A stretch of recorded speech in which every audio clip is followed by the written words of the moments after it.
เนี่ยน่าก็ดอยเอาแต่ทลอบโทรว่าขยมมันทาสัตว์เหยียดบองโอนเอาปงมันได้หรือเนี่ยจัดเดินบนโพดไปเด็กชิมินทำมาโปคลังเนี่ยแต่งนูขยมหนังซองสักแต่งมันเลิกเลยชมใบตายมันเนี่ยฮัลโหลสุดแสดงนะคณีขยมบารีแอนเมทไงนั่งคือยมหนังโยเรื่องทำไมมือเต็มมาสมรายเอาเนี่ยคณีได้เรื่องไม่ชโมทาแปลกบัดเลิกได้เรื่องนั่งเย่อมปีไม่พร้อมเนี่ยได้รู้เนาเชียตะโกมหาสไทยบรรทายนั่งเกตตัวโรงกาเฟอร์บาจิตรังลายมันเต้นบรรทายไงมวยเกกับบานโจกสัญญาจิมวยหนังมอนสเตอร์เนี่ยไฮมอนสเตอร์เนี่ยนู่หนังช่วยตามกาเปียไทยรักษาเกจิริวโหดได้ไปรับเสื้อมาคือเยอะลือสำเร็จนะเกณฑ์มันเนี่ยบ้านเย่ท่าบัดสันเชียเนี่ยมันมีจำเนื้อแต่เลิกแปรเต้นู่เนี่ยนั่งมันอาจลานทานสัวไล่ได้ไม่พร้อมเนี่ยเตี้ยกับบ้านชลายท่าตามีจำเนื้อเลิกแปรตาหนูนะเกจิเนี่ยฮาวขยมหมอตีนี่ไปนู่พอในสำเร็จมนุกับบ้านสัวท่าตาไอ้ยังโยพร้อมโจกสัญญาจิมวยยังได้เต้ดอยไม่พร้อมเนี่ยนู่กับบ้านเย่ท่าเวียกรบกรอนให้เยอะหนังโจกสัญญาจิมวยหนังไอ้ได้ไปรับเสื้อมาคือยังมันเคยไม่พร้อมเนี่ยนั่งกำปงแต่เด็กหนังมินเนี่ยมันราระบอกไม่พร้อมนู่คือกำปงแต่เรียบจำนักขนมมันตบระบอกไม่พร้อมนู่ได้เนี่ยรานู่มีชโมทาเซบาสตินคือทาเนี่ยราชโมดอกอบะฮาวคลายเหมือนแต่ดอยเนี่ยมันราเมื่อนู่คือช่วยเรียบจำมาจับตายมาเราจะตักตายจะไอ้หนังช่วยเรียบจำสมเหลี่ยมแปะหนังแปะไปเจอไอ้ขมิ้นพร้อมเนี่ยนู่ในขมิ้นพร้อมเนี่ยนู่ชโมทาสินพองได้แต่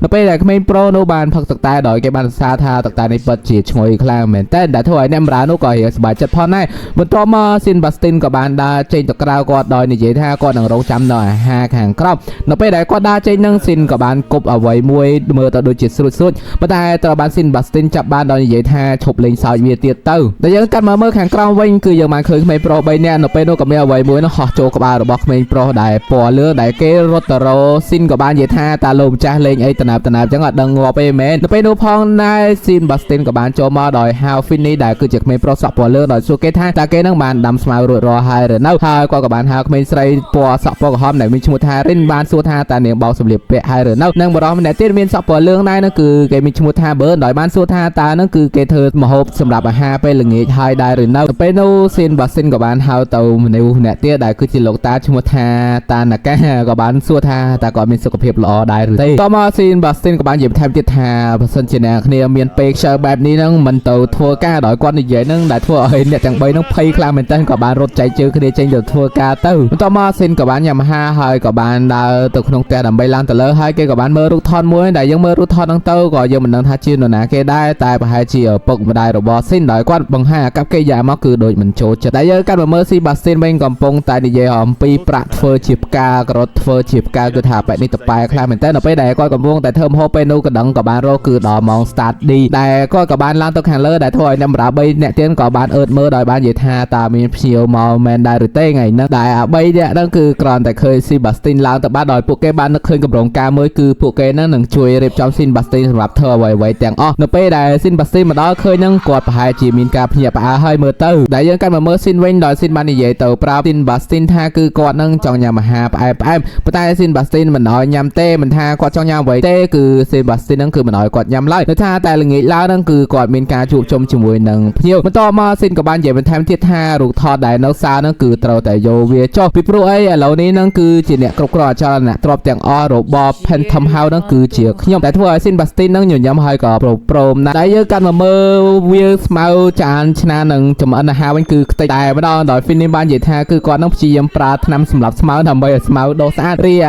รินเป็นคือในบ้านใหญ่ท่าเนียงคอมรอนเวียเลื่อนทำใบเรียบจอมเหมือนกันแต่ให้บนใต้คือเนียงกับเชิงด้วยเรียเบิร์นไปบ้านใหญ่ท่ายมเคยหาเราเซซาเหลือตอนนั้นยมกระทายยมช่วยเรียบจอมบ้านเมียนไอ้ยมปลาทองตะเล็กตูเพลิงเช้าติดอ่อนเลยแต่ทั่วใบเนี่ยนั่นคือไพ่คลางเหมือนเต้นคือคลายแต่เลอซินบัสตินเจียคลั่งได้ฟินิชจมูกดังเรนั่นคือยมคลางเหมือนเต้เรียซินบัสตินเว้นกับปงแต่กระทายแกนั่งสอรุยเปได้ปลามองบนนอกบนใต้รุยเปปีมองนั่นคือมันอาเถอยเพลงนอนหนึ่งสมาเวียดโดมาเว้นบานเต้ดอยพวกแกเนาแต่โยมประกาศได้ซินบัสตินบ้านใหญ่แท้อ๋อสิงห์เต้ากลัวแต่โยกำรู้ตามตาหนักก้าเราไปนู่นกับบ้านนักเคยมวยให้กับบ้านลึกแก้วตายระบอตาหนักการล้านดอยในใหญ่ปรับเนี่ยต่างใบเนี่ยเตี้ยท่าอ้อยสลับก้อนหนึ่งเทอร์เวียบ้านเลือดตามแต่อาเธอต่อบ้านมันต้องมาเยิงกับบ้านเคยเพียวมาดอยสินบัสซินกับบ้านบาวเทวก็ได้ก็โจมอนั่นคือปัจจิมินกับเนี่ยปลาจำปูการเรียบจอมคลาเหมือนเต้นได้ยมเมื่อเตยยมก็ดังทางไหลนั่งเกยโยไอหีบจอมพองได้แต่พี่ยมเนี่ยนั่นคือเยิงบัดดังชมัวเต้ป่วยติดเตี้ยหน้าไปนั่งกงแต่งวบตะได้เต้จังให้เยิงบัดชัวชมัวเวียเต้มันต่อปีพี่ยแต่งอโนดาโจตกแข่งขนมบัสซินกับบ้านใหญ่ตอนแหนมราใบเนี่ยเตี้ยท่าเยอะกูแต่ทั่วไว้ได้อา អាចធ្វ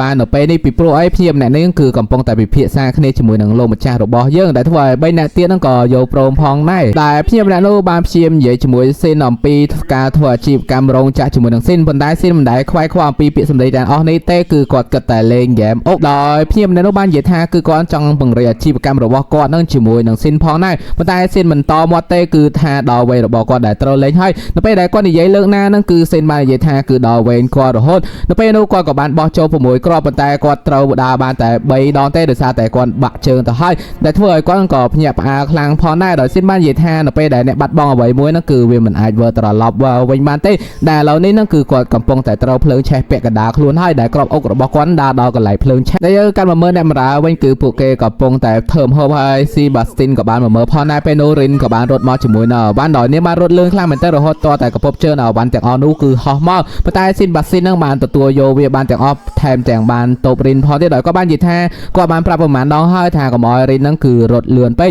បន្ទាប់មកអាពីរអ្នកទៀតបឺនជាមួយនឹងហ្វីនីហ្នឹងក៏បានចេញមកដោយស៊ីនបាស្ទីនបាននិយាយថាឲ្យពួកគេទៅសម្រាប់បានហើយសោអ្វីគឺទុកឲ្យគាត់ជាអ្នករៀបចំបន្តទៀតទៅពេលនោះផងដែរស៊ីនបាស្ទីនក៏បានឡើងមករកស៊ីនដោយបាននិយាយថាដល់មកញ៉ាំអាហារពេលល្ងាចហើយដែលភ្ញៀវនៅបាននិយាយថាគឺគាត់បានរងចាំយូរទៅហើយប៉ុន្តែស៊ីនបាននិយាយថាគឺខ្ញុំនឹងមិនចូលចិត្តលេងហ្គេមពាក់កណ្ដាលទេចាំវានៅពេលក្រោយប៉ុន្តែភ្ញៀវនៅបាននិយាយថាទូវាបន្តលេងទៀតហ្នឹងគឺគាត់នៅតែចាញ់ហើយស៊ីនក៏បានដើរចេញដោយបរិបបានអ្នកនោះបាននិយាយថាកូនចង្រៃតែធ្វើឲ្យស៊ីនងាកមកមើលដោយគាត់បានបន្លំថាគាត់និយាយថាមើលទៅស៊ីននឹងពិតជាក្មេងដ៏អស្ចារ្យខ្លាំងមែនទែនដែលក្រុមហ៊ុន Phantom Hell ហ្នឹងគឺជាក្រុមហ៊ុនផលិតប្រដាប់ក្មេងលេងហ្នឹងគឺលំដាប់លេខ1នៅក្នុងប្រទេសមួយនេះហើយពួកគេក៏បានចេញទៅញ៉ាំអីទៅបន្ទាប់មកស៊ីនបាស្ទីនក៏បានណែនាំពីអាហារដែលគេបានធ្វើគឺថាសាច់គោលើភ្នំណាអានេះមានទឹកអាឡូត្រជាក់ណាគឺថារៀបរាប់ដល់កដែលធ្វើអាភ្ញៀវហ្នឹងក៏ស្ដាប់ឡើងវល់ផងដែររីឯតានាកាជាមួយនឹង Fini និង Burn កំពុងតែលួចមើលពីចម្ងាយបន្ទាប់មកស៊ីនបាស្ទីនក៏បានប្រាប់ថាពួកគេហ្នឹងក៏មានស្រាដើម្បីផឹកផងដែរហើយយើងក៏មកមើល Burn វិញ Burn បានហៅទៅ Fini ថាហើយមើលក្មេងស្រីនៅវាកំពុងធ្វើអ្វីដែលយើងយកទៅមើលរៀនវិញគឺកំពុងតែញីញ័រវើពេញហ្នឹងដែលនាងបាននិយាយថាកូនម៉ែកូនឪជួយឆងកូនម៉ែកូនឪជួយផោភ័យដែលនាងមើលទៅកែវស្រាហ្នឹងដោយសារតែបន្តារបស់នាងបែកហ្នឹងគឺចាក់មិនត្រូវទេដែលធ្វើឲ្យហៀឡើងពេញតុកតែម្ដងទៅពេលនោះផងដែរមានទឹកមួយហ្នឹងប៊ីនឹងតក់ទៅភ្ញៀវមួយនោះហើយប៉ុន្តែពេលនោះផងដែរស៊ីនបាស្ទីនក៏បានទាញក្រណាត់ឡើងលឿនតែម្ដងនឹងបត់បៀតុកដែលធ្វើឲ្យភ្ញៀវម្នាក់នោះនៅពេលដែលញ៉ាំអាហារហើយក៏មានការភ្ញាក់ផ្អើលផងដែរដោយស៊ីនបាននិយាយថាដោយសារតែមានប្រឡាក់នៅលើកណ្ដាលអញ្ចឹងហើយទៅពួកគេដកវាចេញបន្ទាប់មកពួកគេក៏ឡើងទៅខាងលើវិញដោយស៊ីនបានហៅគេនឹងលេងហ្គេមបន្តទៀតប៉ុន្តែពេលនោះភ្ញៀវនៅបាននិយាយថាគឺគាត់នឹងមានការណាត់ជួបបន្តទៀតដែលស៊ីនបាននិយាយថាតែអ្នកដឹងទេក្មេងនៅពេលដែលលេងហ្គេមហ្នឹងគឺគេមិនចង់ឈប់ឡើយបន្ទាប់មកភ្ញៀវនៅក៏បាននិយាយថាតើគាត់នឹងអាចខ្ចីទូរស័ព្ទរបស់ស៊ីននឹងប្រើប្រាស់បានដែរឬទេពេលដែលស៊ីនបាស្ទីនឡើងទៅដល់ហ្នឹងគឺឃើញភ្ញៀវម្នាក់នោះចេញទាំងមុខក្រញោតែម្ដងដោយគាត់ក៏បានយកបង្អែមនឹងតែទៅឲ្យស៊ីនផឹកប៉ុន្តែស៊ីនបាននិយាយថាតែមួយនេះគឺមិនសូវមានក្លិនក្រអូបទេបន្ទាប់មកហ្នឹងគាត់ក៏បាននិយាយថែមទៀតថាអ្នកគួរតែដឹងហើយអំពីច្បាប់របស់ Phantom Hell ដែលធ្វើឲ្យស៊ីនបាស្ទីនក៏បាននិយាយយកព្រមផងដែរទាំងដែលកែវភ្នែករបស់គាត់នឹងមើលទៅដូចជាបិសាចខ្លាំងមែនតើយើងកាន់មកមើលភ្ញៀវម្នាក់នោះវិញដោយគាត់បាននិយាយថាគឺគាត់នឹងកំពុងតែនិយាយអំពីការលក់រោងចក្រអញ្ចឹងហើយលុយនឹងគឺជារបស់គាត់ដែលគាត់និយាយច្រើនខ្លាំងមែនតើនៅពេលនោះក៏មានចំហាយក្បាលខ្មោចមួយនៅពីក្រោយគាត់ដែលធ្វើគាត់នឹងក៏ភ័យខ្លាចខ្លាំងផងដែរបន្ទាប់មកគាត់ក៏បាននិយាយបន្ថែមទៀតថាវាមិនអីទេទុកឲ្យរឿងទាំងប៉ុន្មានចំគាត់ជាដោះស្រាយជាមួយនឹងកុមារដែលធ្វើឲ្យខ្លងទ្វារនៅទីនោះគឺមើលទៅកាន់តែឆ្ងាយទៅពេលដែលភ្ញៀវម្នាក់នោះដើរឡើងទៅវិញនឹងគេក៏បានសម្លឹងទៅមើលរូបថតនៅលើជញ្ជាំងនោះហើយក៏បានឃើញរូបថតនោះគឺដូចជាមានក្បាលខ្មោចមកមើលគាត់ប៉ុន្តែគាត់ក៏បាននិយាយភ្នែកថាប្រហែលជាគាត់នឹងប្រើភ្នែកទេនៅពេលដែលគាត់បន្តដំណើរទៀតគាត់ក៏បានឮសំឡេងនិយាយថាភ្នែកនឹងគឺជាការស្លាប់ដែលធ្វើឲ្យគាត់បាននិយាយថាវាពិតជាអស់សំណើចខ្លាំងមែនតើបន្ទាប់មកគាត់ក៏បានឡើងទៅលើនឹងបើកបន្ទប់នីមួយប៉ុន្តែបើកបន្ទប់មួយណាគឺមិនឃើញអ្វីទាំងអស់ដែលគាត់ឆ្ងល់ថាតើផ្ទះមួយនេះនឹងគឺវាពិតជាធំយ៉ាងណាទៅពេលនោះគាត់ក៏បានឃើញស្រមោលមនុស្សម្នាក់នឹងគឺបានដើរមកទាំងស្រមោលមួយនោះគឺក្បាលរបស់គេដូចជាក្បាលខ្មោចដែលធ្វើឲ្យគាត់នឹងភ័យខ្លាចខ្លាំងមែនតើហើយក៏បានរត់ចេញពីទីនោះដែល Fini វិញកំពុងតែលើកផ្ទាំងរូបថតនោះដោយឆ្ងល់ថាតើនោះគឺជាសំឡេងរបស់ភ្ញៀវមែនដែរឬទេដែលបើបាននិយាយថាកុំខ្វល់ពីសំឡេងនោះឲ្យជួយលើករូបថតលឿនមកអត់អីស៊ីទៀតឡើយដែលយើងកាន់មកមើលរៀនវិញកំពុងតែអៀនខ្មាស់ពីខ្លួនឯងប៉ុន្តែនាងបានគិតថាទោះបីជានាងអៀនយ៉ាងណាក៏ដោយប៉ុន្តែនាងនឹងបាននៅចិត្តជាមួយនឹងស៊ីនបាស្ទីនដែលយើងក៏លេចមើលភ្ញៀវម្នាក់នោះវិញកំពុងតែរត់នឹងលើសំឡេងនិយាយបន្លាចគាត់នៅពេលនោះក៏លើសំឡេងក្លះក្ដុចដែលគាត់ក្លែបពីលើកម្មចដាហើយរិនក៏បានឃើញផងដែរនៅពេលដែលរិនចង់ចូលទៅជួយនឹងប៉ុន្តែរិនក៏បានដកថយវិញតើនេះសង្កេតមើលថាគឺជើងរបស់បុរសម្នាក់នោះគឺបានបាក់មួយចំហៀងទៅហើយដែលពេលនោះផងដែរ Fini និង Burn នឹងក៏បានមកដល់ទីនោះផងដែរទៅពេលនោះផងដែរភ្ញៀវម្នាក់នោះក៏បានមើលទៅក្នុងរូបថតនោះក៏បានឃើញក្បាលខ្មោចដែលបាននិយាយថាអ្នកបាក់ជើងហើយអ្នកនឹងច្របោបន្ទាប់មកបុរសម្នាក់នោះក៏នៅដែលព្យាយាមរត់បន្តទៀតហើយក៏បានជួបជាមួយនឹងស៊ីនបាស្ទីនតែស៊ីនបាស្ទីនបាននិយាយថាតើអ្នកឯងត ណាការប្រជុំពិភាក្សាគឺមិនទាន់ចប់ទេហើយគាត់ក៏បានព្យាយាមរត់ដល់ស៊ីនបាស្ទីនបាននិយាយថាអ្នកហ្នឹងគឺបានបាក់ជើងមួយចំហៀងហើយអញ្ចឹងហើយអ្នកមិនអាចរក្សាចម្ងាយបានឆ្ងាយទេគួរតែសម្រាប់បន្តិចសិនទៅប៉ុន្តែបរមអ្នកនោះក៏បានរត់ចូលបន្ទប់មួយហើយគាត់ក៏បានបើកចូលប្រអប់មួយផងដែរបន្ទាប់មកស៊ីនបាស្ទីនក៏បានបើកចូលបន្ទប់មួយនោះផងដែរដែលភ្ញៀវម្នាក់នោះកំពុងតែនៅក្នុងប្រអប់អ្វីមួយដោយគាត់បាននិយាយថាប្រអប់នេះពិតជាទូចនៅពេលដែលគាត់ប៉ះដៃទៅហ្នឹងគឺឃើញអ្វីស្អិតដែលមានរសជាតិក្លិនហ្នឹងដូចជាផ្អែមនៅពេលនោះប្រអប់មួយក៏បានបើកឡើងនិងមានភ្លើងឆេះឆាបដោយស៊ីនបាស្ទីនបាននិយាយថាអញមិនភ្ញៀវខ្ញុំមកនៅក្នុងឡអញ្ចឹងហើយលោកពូអីមិននឹងធ្វើអីលោកពូអីមកចង់ចំអិនខ្លួនជាមួយនឹងបង្អែមរបស់ខ្ញុំមែនបើលោកពូអីចង់ចំអិនជាមួយបង្អែមរបស់ខ្ញុំអញ្ចឹងនៅក្នុងហ្នឹងអញ្ចឹងមិនបាច់ចេញមកវិញទេបាយតែអាភ្ញៀវម្នាក់ហ្នឹងគឺស្រ័យលងលាន់ពេញនឹងតែម្ដងដែលធ្វើឲ្យបើហ្នឹងក៏ឆ្ងល់ផងដែរថាតើសម្លេងនោះគឺសម្លេងរបស់ភ្ញៀវមែនដែរឬទេនៅពេលនោះផងដែរស៊ីនបាស្ទីនក៏បានមកដល់ក៏បានយកបង្អែមរឲ្យពួកគេញ៉ាំនិងថែមនិយាយបន្ថែមទៀតថានៅពេលដែលមានជួសជាងជួសចូលមកលើក្រោយហ្នឹងគឺជួយឲ្យគេហ្នឹងដូរឡចេញផងតែធ្វើឲ្យបឺនជាមួយនឹង Phoenix ក៏ឆ្ងល់ផងដែរដែលស៊ីនបាស្ទីនដើរចេញក៏បាននិយាយថាខ្ញុំសង្ឃឹមថាលោកនឹងទទួលយកការស្វាគមន៍របស់ Phantom House ដោយពេញចិត្តរហូតដល់ឆ្អឹងដែលពេលនោះគឺកំពុងតែរត់ចេញនឹងស្រែកហៅម៉ែជួយរីឯស៊ីនវិញកំពុងតែអង្គុយមើលពីលើដំបូលទៀតដោយបាននិយាយថាបរិមម្នាក់នេះគឺពិតជាកំសត់ខ្លាំងមែនតើដូចជាជ្រូកមួយគេយកទៅសម្លាប់អញ្ចឹងគឺគាត់អង្គុយសើចធ្វើមិនដឹងដែលស៊ីនក៏បាននិយាយថាឯងមកទីនេះក៏គឺចង់ប្រមូលលុយចេញពីរោងចក្ររបស់យើងប៉ុន្តែឯងគិតថាឯងអាចចាក់ចេញពីទីនេះទាំងស្ងប់ស្ងាត់មែនដែរឬទេគឺវាពិតជាគួរឲ្យអស់សំណើចខ្លាំងមែនតើបន្ទាប់មកគាត់ក៏លេងអុកគាត់បន្តនឹងផ្កាប់សេះមួយដែលគាត់បាននិយាយថាអ្វីដែលបាត់បង់ហើយហ្នឹងគឺវាមិនអាចវិលត្រឡប់មកវិញបានទេតែយើងក៏មើលស៊ីនបាស្ទីនវិញគាត់ក៏បានចូលមកក្រោមក៏បានសម្លឹងទៅមើលកន្លែងដាក់ផ្ទាំងរូថលគាត់បាននិយាយថារូថលនឹងត្រូវដាក់ផ្ទាំងឡើងមកវិញហើយគាត់ក៏បានសម្លឹងមើលទៅកន្លែងសាលប្រជុំនៅខាងក្រោមដែលគាត់សម័យឃើញថាកាលពីក្មេងហ្នឹងគឺស៊ីនបានលេងជាមួយនឹងឪពុកម្ដាយរបស់ពួកគេនឹងឡើងសប្បាយរីករាយប៉ុន្តែស៊ីនបាស្ទីនចូលមកក៏បានខ្ទឹកដៃមួយដែលធ្វើឲ្យសម្បានៅទីនោះគឺបាត់ចេញពីទីនោះតែម្ដងអូខេធ្វើមកគឺយើងឃើញបើនឹងកំពុងតែក៏តខ្សែភ្លើងដោយសារតែកដោវាស៊ីចឹងទៅបន្ទាប់ពីគាត់ងើបឡើងមកពេលនោះរិននិង Phoenix ក៏នៅទីនោះផងដែរស្រាប់តែពេលនោះកដោបង្ហាញខ្លួនតែ Phoenix យើងនឹងគឺភ័យខ្លាំងពេកដល់ថ្នាក់យករូបចម្លាំងគឺគប់ក្បាលកដោតែម្ដងតែធ្វើឲ្យបើបាននិយាយថាតែឯងចង់សម្លាប់ពួកយើងមែនដែរឬទេយើងកាន់មកមើលកន្លែងមួយដែលមានមនុស្សជាច្រើនគឺកំពុងតែបោកយ៉ាដោយមានបរិមម្នាក់ហ្នឹងគឺបាននិយាយថាពិតជាមានសម្លេងរំខានខ្លាំងមែនតើដោយសារតែការចាប់កដោទាំងអស់នេះដែលយើងក៏បានឃើញអ្នកផ្សេងទៀតក៏បាននិយាយផងដែរថាកដោគឺវាបានរៀបដើរពេញហ្នឹងក៏ឲ្យកដោទាំងអស់ហ្នឹងគឺវាលួចយកអាហាររបស់ពួកគេគឺកដោពិតជាយ៉ាប់ខ្លាំងមែនតើគឺដូចជាចោលអញ្ចឹងដែលកដោហ្នឹងគឺយើងមិនអាចរកទីកន្លែងរបស់វាលាក់ខ្លួនបានទេដែលសិនយើងក៏បាននិយាយទៅបរិមម្នាក់ទៀតថាឯងហ្នឹងត្រៀមខ្លួនហើយនៅក្នុងការបងតម្លៃរបស់វាបន្ទាប់មកគាត់ក៏បានឡើងទៅបោកយ៉ាដោយគាត់បាននិយាយថាគាត់នឹងបញ្ចប់ហ្គេមដ៏គួរឲ្យអស់សំណើចមួយនេះបន្ទាប់ពីគាត់បុកកូនចូលហើយគាត់ក៏បាននិយាយថែមទៀតថាល្ងាចឡើងគាត់នឹងមកជួនរត់តេះដើម្បីទៅដឹកយកអវ៉ាន់របស់គាត់ត្រឡប់មកវិញដែលភ្ញៀវទាំងអស់នោះគឺខ្ញុំមិនទាន់និយាយឈ្មោះទេដោយសារតែគេមិនទាន់បង្ហាញឈុតឆាករបស់ពួកគេច្រើនចឹងហើយយើងមិនទាន់ស្គាល់ឈ្មោះក៏បានដែរបន្ទាប់មកយើងក៏បានឃើញភ្ញៀវទាំងអស់នោះគឺត្រឡប់មកវិញប៉ុន្តែយើងនៅឃើញបរិមម្នាក់នឹងក្មេងស្រីម្នាក់ទៀតគឺខ្ញុំមិនទាន់ហៅឈ្មោះគេទេដែលពួកគេនឹងគឺជាពូរបស់ស៊ីនទៅពេលនោះផងដែរក៏មានអ្នកបម្រើម្នាក់ហ្នឹងគឺកំពុងតែមើលស៊ីនបាស្ទីនដោយចង្វាយរបស់គេគឺសក់ក្រហមគឺជាមីងរបស់ស៊ីនហ្នឹងដោយបាននិយាយថាឲ្យអ្នកបម្រើរបស់គេហ្នឹងគឺគួរតែយកគំរូតាមស៊ីនបាស្ទីនទៅនៅពេលនោះផងដែរគាត់ក៏បានលូកដៃទៅឯគូរបស់ស៊ីនបាស្ទីនដែលធ្វើឲ្យគាត់ហ្នឹងភ្ញាក់ព្រឹតខ្លាំងមែនតើប៉ុន្តែត្រូវបានស៊ីនបាននិយាយថាកុំលេងសើចច្រើនទៀតដែលអ្នកសក់ក្រហមហ្នឹងគឺចង់ហៅស៊ីនបាស្ទីនហ្នឹងគឺទៅធ្វើការឲ្យនេះពេលនោះបរិមម្នាក់នោះក៏បាននិយាយថាយើងគួរតែរកកន្លែងលាក់អាភារហ្នឹងគឺឲ្យបានល្អវាព្រៀបដូចជាសត្វកណ្ដោអញ្ចឹងគឺរកកន្លែងលាក់ពួនដ៏សែនល្អទៅគ្មាននរណាគេរកឃើញទៅពេលនោះគាត់ក៏បានយកដៃទៅឯក្បាលរបស់ស៊ីនដោយក៏បាននិយាយថាតែយើងគួរធ្វើយ៉ាងម៉េចទៅនៅពេលនោះផងដែរនារីសក់ពណ៌ក្រហមក៏បានមកចាប់ទាញស៊ីនចេញដោយបាននិយាយថាឯងនឹងក៏មកចង់ប៉ះក្បាលក្មួយយើងលេងដែលពួកគេឆ្លោះគ្នាបន្តទៀតដែលអ្នកសក់ក្រហមនេះគឺតម្លាក់ស៊ីនចោលឡើងដួលខ្ពស់ហើយពួកគេនៅតែបន្តឆ្លោះបន្តទៀតហើយស៊ីនក៏បានដើរចាក់ចេញពីទីនោះទៅដោយសារតែគាត់ស្អប់សំឡេងរំខានពេកពេលដែលស៊ីនដើរចេញហ្នឹងក៏បានជួបជាមួយនឹង Phoenix បើនឹងរិនផងដែរដែល Phoenix កំពុងតែពាក់កៅអៅឆ្មាហើយដេញចាប់ឆ្មាគឺថាពួកគេឡើងរញ៉េរញ៉ៃពេញហ្នឹងតែម្ដងគឺដើម្បីសម្លាប់កណ្ដ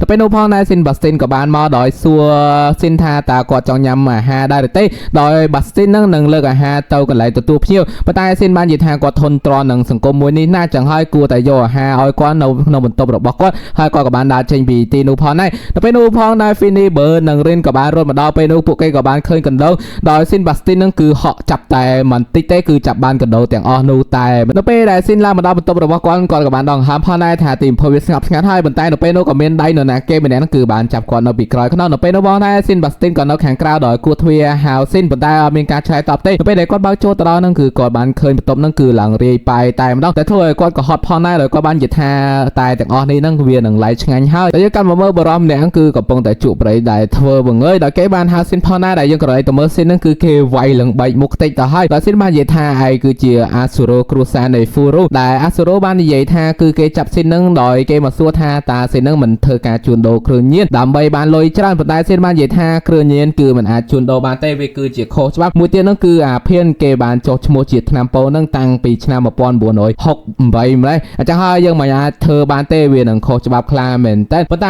អាស៊ូរ៉ូបាននិយាយថាឯងពិតជាក្មេងខ្ចីខ្លាំងមែនតើបន្ទាប់មកគេក៏បានច្របាច់មាត់ស៊ីនដោយបានសួររអំពីទីកន្លែងដែលដាក់គ្រឿងញៀនទាំងអស់នោះប៉ុន្តែស៊ីនបាននិយាយថាបើសិនជាឯងមិនដោះលែងយើងទៅវិញទេនោះពេលនោះអ្នកបម្រើយើងនឹងយកសោឃ្លាំងមួយនោះគឺទៅប្រកល់ឲ្យរាជរដ្ឋាភិបាលដែលធ្វើឲ្យអាស៊ូរ៉ូខឹងខ្លាំងមែនតើដោយច្បាច់មាត់គេនិយាយបន្ថែមទៀតថាឯងគឺជាក្មេងទេកុំមកចង់លេងសើចជាមួយនឹងមនុស្សធំដូចយើងដែលស៊ីនក៏បាននិយាយថាខ្ញុំមិនខ្វល់ទេសំខាន់ខ្ញុំចង់រួមរស់ដូចជាសត្វកណ្ដោអញ្ចឹងតែស៊ីននិយាយមកគឺធ្វើមកម៉ៅខ្លាំងមែនតើគ្មានអ្វីច្រើនទេគឺស៊ីមួយដៃទៀតនឹងឯងដោយអាស៊ូរ៉ូក៏បានខលទូរស័ព្ទទៅនរណាគេម្នាក់ដោយបាននិយាយថាតើឯងលឺទេការចរចាគឺត្រូវបានបញ្ចប់កាន់មកមើលស៊ីនបាស្ទីនវិញនៅពេលដែលគាត់កំពុងតែដើរគឺគាត់បានគិតថាតើគេហ្នឹងគឺចាប់ចវាយនេះរបស់គាត់ហ្នឹងយកទៅទីណាទៅពេលនោះផងដែររ៉េនក៏បានរត់មកដោយបាននិយាយថាគឺមានគេផ្ញើសម្បត្តិមកអំបញ្ញមិញដោយស៊ីនបាស្ទីនក៏បានសួរផងដែរថាគឺជាសម្បត្តិអ្វីដោយរ៉េនបាននិយាយថាសម្បត្តិមួយនេះគឺគេផ្ញើជូនអ្នកបម្រើរបស់ស៊ីននៅពេលនោះផងដែរស៊ីនបាស្ទីនក៏បានសង្កេតឃើញថាមាននរណាគេហ្នឹងគឺកំពុងតែលបបាញ់គាត់នៅពេលនោះរ៉េនរត់មកហើយក៏បានតាក់ជើងដួលមកប៉ុន្តែត្រូវបានស៊ីនបាស្ទីនហ្នឹងជួយនាងទាន់តែគ្រាប់កាភ្លើងមួយនោះគឺបាញ់មិនត្រូវគាត់ទេហើយរីឯនំរបស់គាត់គឺហោះឡើងទៅលើប៉ុន្តែក៏បានធ្លាក់ចុះមកវិញគាត់ទទួលយកបានបន្ទាប់មកគាត់ក៏បានសួរអំពីសម្បត្តិនោះបន្ថែមទៀតដែលសម្បត្តិនោះគឺបាននិយាយថាបើចង់ឲ្យម្ចាស់របស់ឯងនៅរស់ហ្នឹងគឺឯងត្រូវតែមកទីកន្លែងមួយដែលធ្វើឲ្យស៊ីនបាស្ទីនបាននិយាយថាការអញ្ជើញមួយនេះគឺវាពិតជាអាក្រក់ខ្លាំងមែនទែនពេលនោះផងណែហ្វីនីបើនិង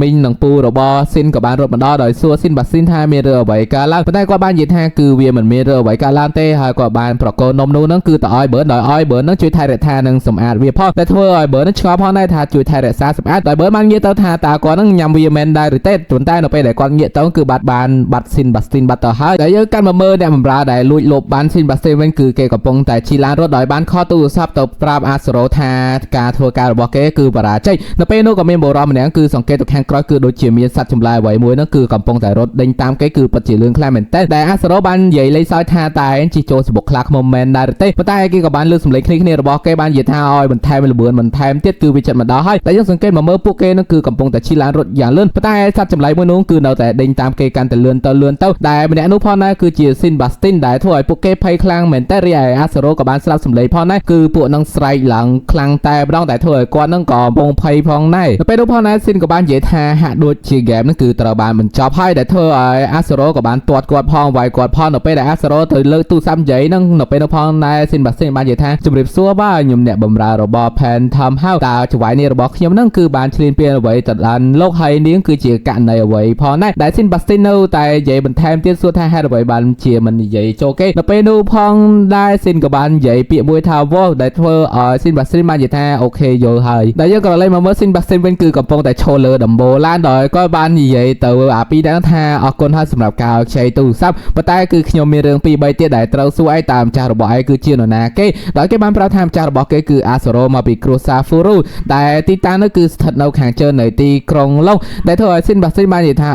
យកហើយចឹងគឺខ្ញុំអរគុណផងហើយខ្ញុំក៏មិនរំខានការធ្វើដំណើររបស់អ្នកផងដែរហើយក៏បានហក់ចេញពីលើឡានព្រមទាំងបោះទូរស័ព្ទទៅឲ្យគេបន្ថែមទៀតផងដែរបន្ទាប់មកគាត់ក៏បានបើកនាឡិកាមើលគាត់ថាវាចិត្តដល់ម៉ោងអាហារពេលល្ងាចហើយដែលនៅពេលនោះផងដែរឡានក៏ខ្ទុះពងដែលយើងកាន់មកមើលលោកពូនិងអ្នកមានរបស់ស៊ីនវិញដែលពួកគេកំពុងពិភាក្សាគ្នាអំពីស៊ីនបាស្ទីនដោយគេបាននិយាយថាស៊ីនបាស្ទីនមើលទៅដូចជាចិត្តស្និទ្ធជាមួយនឹងស៊ីនខ្លាំងណាស់ទាំងដែលគេទៅតែមកកាលពីរយៈពេល2ឆ្នាំមុនទេដែលលោកពូរបស់ស៊ីនបាននិយាយថាស៊ីនបាស្ទីននឹងគឺប្រៀបបានដូចជាស្រមោលរបស់ស៊ីនអញ្ចឹងគឺស៊ីនបាស្ទីនគឺតែនៅចិត្តស៊ីនជារៀងរហូតអញ្ចឹងហើយវាមិនមានអ្វីកើតឡើងទេតែធ្វើឲ្យពួកគេក៏បាននិយាយគ្នាបន្ថែមទៀតនឹងឆ្លោះគ្នានៅលើរទេះសេះមួយនោះផងដែរដែលយើងកាន់មកមើលអាស៊ូរ៉ូវិញដោយភ័យខ្លាំងពេកគឺគេបានបញ្ជាកូនចៅរបស់គេគឺទៅចេញទៅការពារនៅភូមិគ្រឹះដោយពួកនោះគឺគ្នាច្រើនខ្លាំងមែនតើនៅកន្លែងមាត់ទ្វារប៉ុន្តែស៊ីនបាស្ទីនដើរចូលទៅធ្វើបង្ងើយថែមទាំងយកថាសមកជាមួយផងទៀតដោយគាត់បាននិយាយថាភូមិគ្រឹះនេះពិតជាអស្ចារ្យខ្លាំងមែនតើតែធ្វើឲ្យពួកអាដែងគីនឹងងាកទៅផងដែរក៏បានសួរថាតើឯងគឺជានរណាគ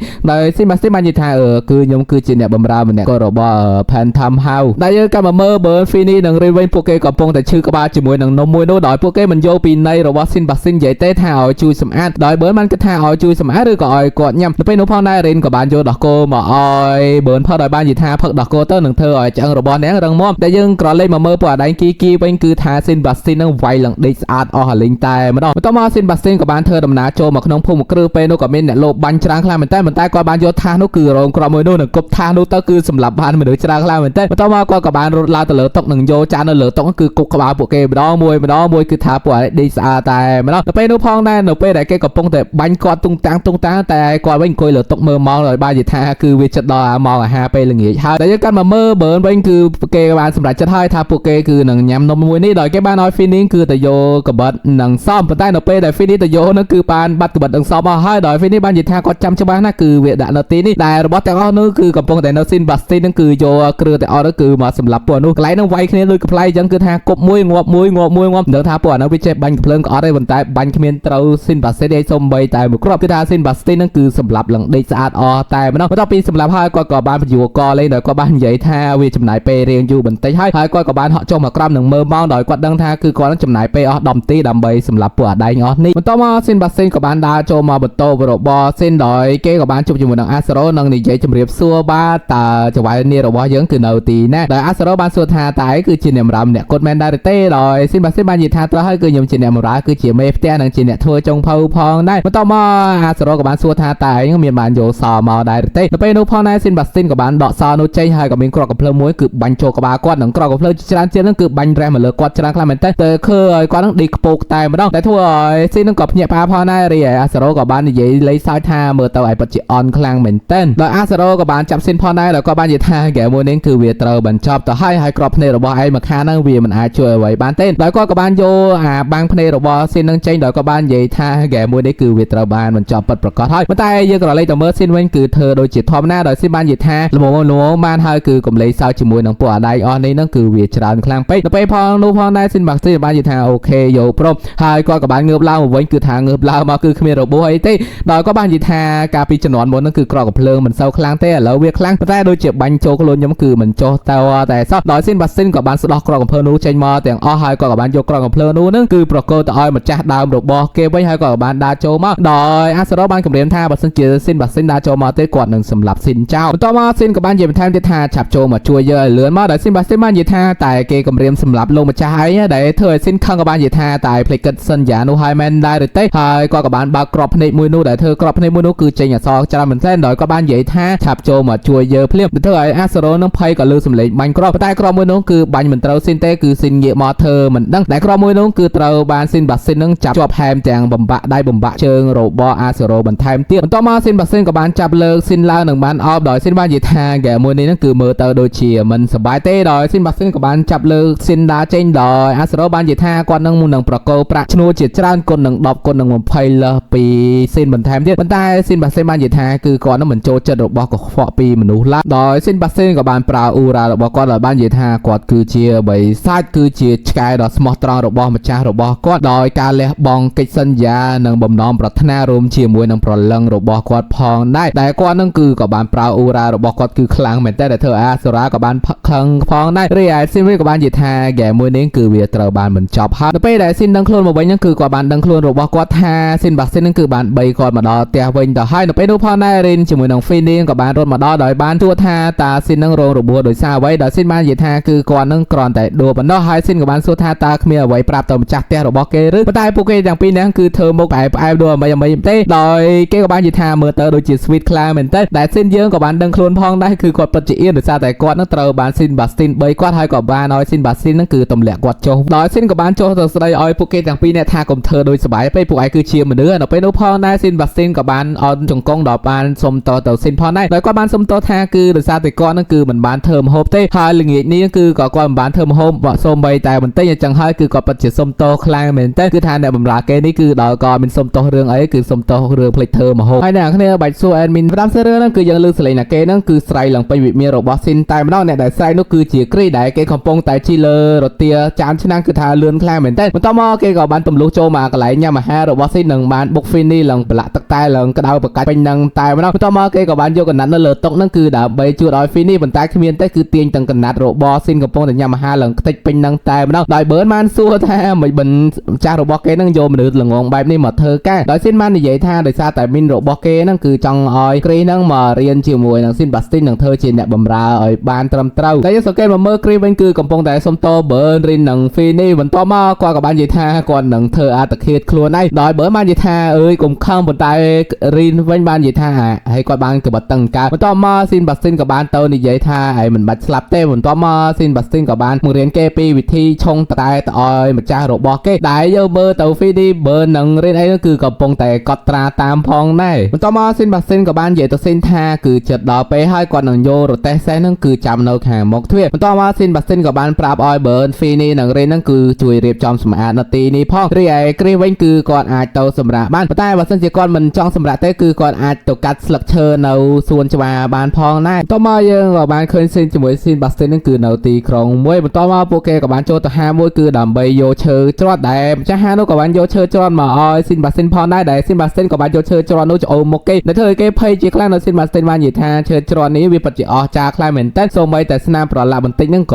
៏គ្មានផងណាហើយក៏បានធ្វើដំណើរចាក់ចេញពីទីនោះទៅនៅពេលដែលធ្វើដំណើរនឹងស៊ីនក៏បាននិយាយថាទង្វើឈួតរបស់ Phoenix គឺចាប់ផ្ដើមកើតឡើងបន្តទៀតហើយដែលស៊ីនបាស្ទីនក៏បាននិយាយបន្ថែមទៀតថាវាមិនអីទេហើយណាមួយថ្ងៃហ្នឹងគឺយើងមានអ្នកបម្រើថ្មីមួយទៀតអញ្ចឹងហើយគឺយើងត្រូវតែប្រញាប់ទៅផ្ទះនៅពេលដែលពួកគេធ្វើដំណើរហ្នឹងក៏បានសង្កេតឃើញក្មេងជាច្រើនទៀតហ្នឹងគឺកំពុងតែមើលតុក្កតារបស់ Phantom ដែលទើបតែចេញនឹងថ្មីដែលយើងក៏បានលើកគ្រីងនិយាយថាក្រុមហ៊ុន Phantom គឺជាអ្នកផលិតរបស់ក្មេងលេងហ្នឹងគឺបានកើតឡើងយ៉ាងឆាប់រហ័សរយៈពេល3ឆ្នាំនិងមានវិមានដ៏អស្ចារ្យបន្ថែមទៀតគឺវាពិតជាអស្ចារ្យនិងស្អាតខ្លាំងមែនទែនប៉ុន្តែវឿនក៏បាននិយាយថាវាត្រូវបានសាងសង់ឡើងហ្នឹងគឺទើបតែ2ឆ្នាំប៉ុណ្ណោះដែលធ្វើឲ្យគ្រីសហ្នឹងក៏មានការភ្ញាក់ផ្អើលផងដែរនៅពេលនោះផងដែរលោកតាណាកាក៏បាននិយាយដែលធ្វើឲ្យគ្រីសញាក់ទៅហ្នឹងក៏មានការភ្ញាក់ផ្អើលខ្លាំងផងដែរដែលយើងបានឃើញរូបរាងពិតរបស់លោកតាណាកាដែលធ្វើឲ្យ Fini និង Rin ក៏មានការភ្ញាក់ផ្អើលផងដែរគឺអស់រយៈពេល3ខែទៅហើយដែលក៏មិនបានផ្លាស់ប្ដូររាងកាយដោយតាណាកាបាននិយាយថាវិមាននេះនឹងសាសង់ឡើងគឺត្រូវបានចម្លងគឺវាចម្លងយ៉ាងពិតប្រាកដណាគឺវាត្រូវបានស្ដារឡើងវិញតែធ្វើឲ្យគ្រីសក៏ឆ្ងល់ផងដែរថាវាស្ដារឡើងវិញយ៉ាងម៉េចដោយតាណាកាក៏បាននិយាយផងដែរថា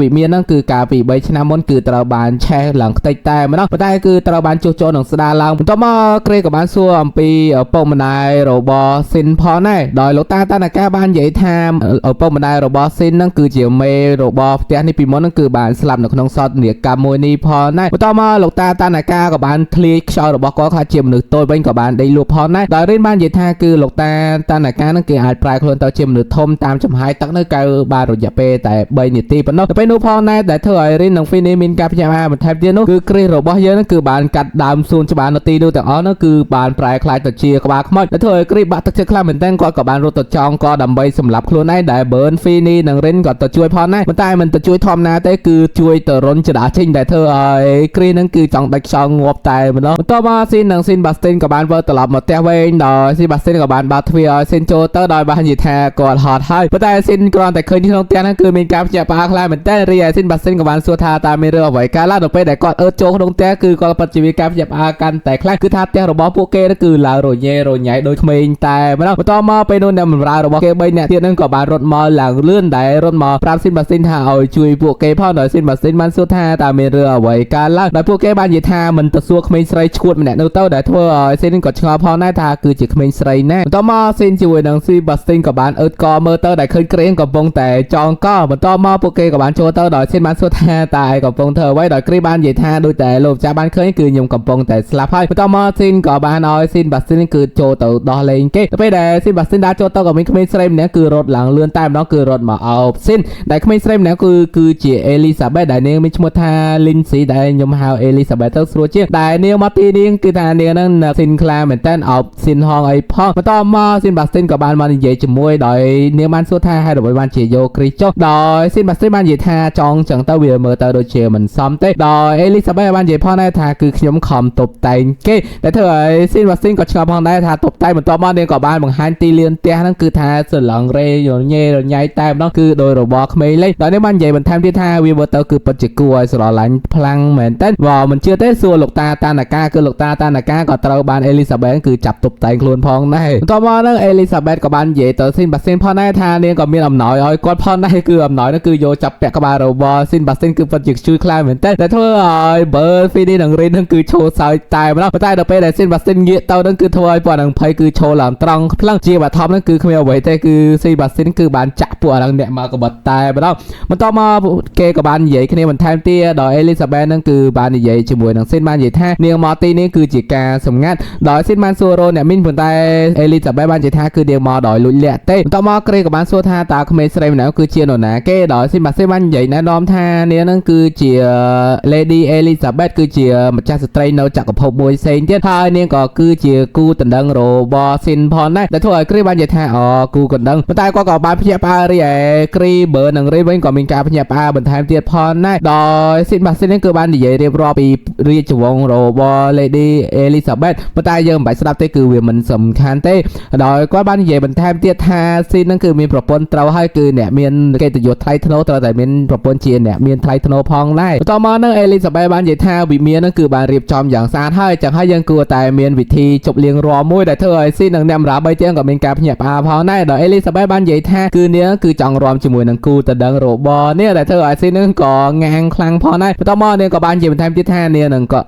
ตบแต่งคล้นหายพร้อมอย่างโยกรีโอเตาจมวยเนี่ยนำใบตบแต่งคล้นพองได้ต่อมาสิ้นกับบ้านลาตงก้อยนำตบระบอกก็คือก่อนปัจเจอคำแหลงคลาเหม็นแต่ดอยสิ้นบ้านใหญ่ต่อสิ้นบัดสิ้นท่าเรียบจอมหาไปเลยเลื่อนตาอาหมดจูเนียงแต่ว่าคือก่อนมันจองรอมไอเต้มาตายสิ้นบัดสิ้นบ้านใหญ่ท่าตั้งปีก่อนสิ้นมาคือก่อนมันได้เคยสิ้นรอมเต้จังให้ไปหายจีสิ้นนั่นคือมันเมียนจมหนีรอมเต้ดอยสิ้นบ้านใหญ่ท่าคือก่อนนั่นคือมันจองรอมจมวยเอลิซาเบธเต้มาตายสิ้นบัดสิ้นบ้านใหญ่ท่าเนาะไปได้เกจเชิญเนี่ยรอมหายบัดสิ้นจีเนี่ยปาร์ไซโนเวียเมื่อตาโดยจีเนี่ยคือมันอ้อยดำไหลเกเต้มันต่อมาก็กับบ้านใหญ่มันแทมที่ท่ามันไอเต้คือก่อนนั่งหนึ่งบังเรียนสิ้นนำปีการอมพองแน่ต่อมานั่นคือสิ้นบัดสิ้นบ้านบังเรียนสิ้นนั่นคือรอมโดยเฉียดทอมหน้าโดยสิ้นนั่นคือรอมจอนเจอแต่เว้นแต่มามาตายเป็นนพวกเกกับชอบโดยสิ้นบัดสิ้นมันลูกได้คือตัวจับตีนปัวรบสิ้นโดยก็ตัวนี้มกรบสิ้นโดยบ้านใหญ่ท่าการอมคือกลุ่มเธอมกเฉลยกลางไปเธอมกหล่อติ๊กเต้ามาตายโดยสิ้นบัดสิ้นบ้านใหญ่แทมที่ท่าเธอมกสะอาดหนึ่งเธอโดยเฉียดสบายรีมาตายตัวบ้านสิ้นนั่นคือเตี่ยได้รบกอเจนปรมแต่งดาเจนโดยบ้านใหญ่ท่าคือขนมชีวรบกอนั่นคือกอดเพลย์ปีรบเบียบซอยหนึ่งรบเบียบสบายบัตเตอร์ให้แต่ยังเงี้ยมาเมื่อกรีวันคือตราบานเอลิซาเบธนั่นคือตบแต่งโคลนนั่นคือปัจเจียสายคลาเหมือนตั้งคือโดยเชียเนียรีแต่ไม่ต้องแต่เธอก็รู้แต่ไหนก็ทำปัจเจียมาคลาเหมือนตั้งบอกก็รูปที่ยังเพียบมาแบบนี้แต่ได้คืออ้อยก่อนงวบเต้าภาษาเชี่ยแต่ไม่ได้ก็บ้า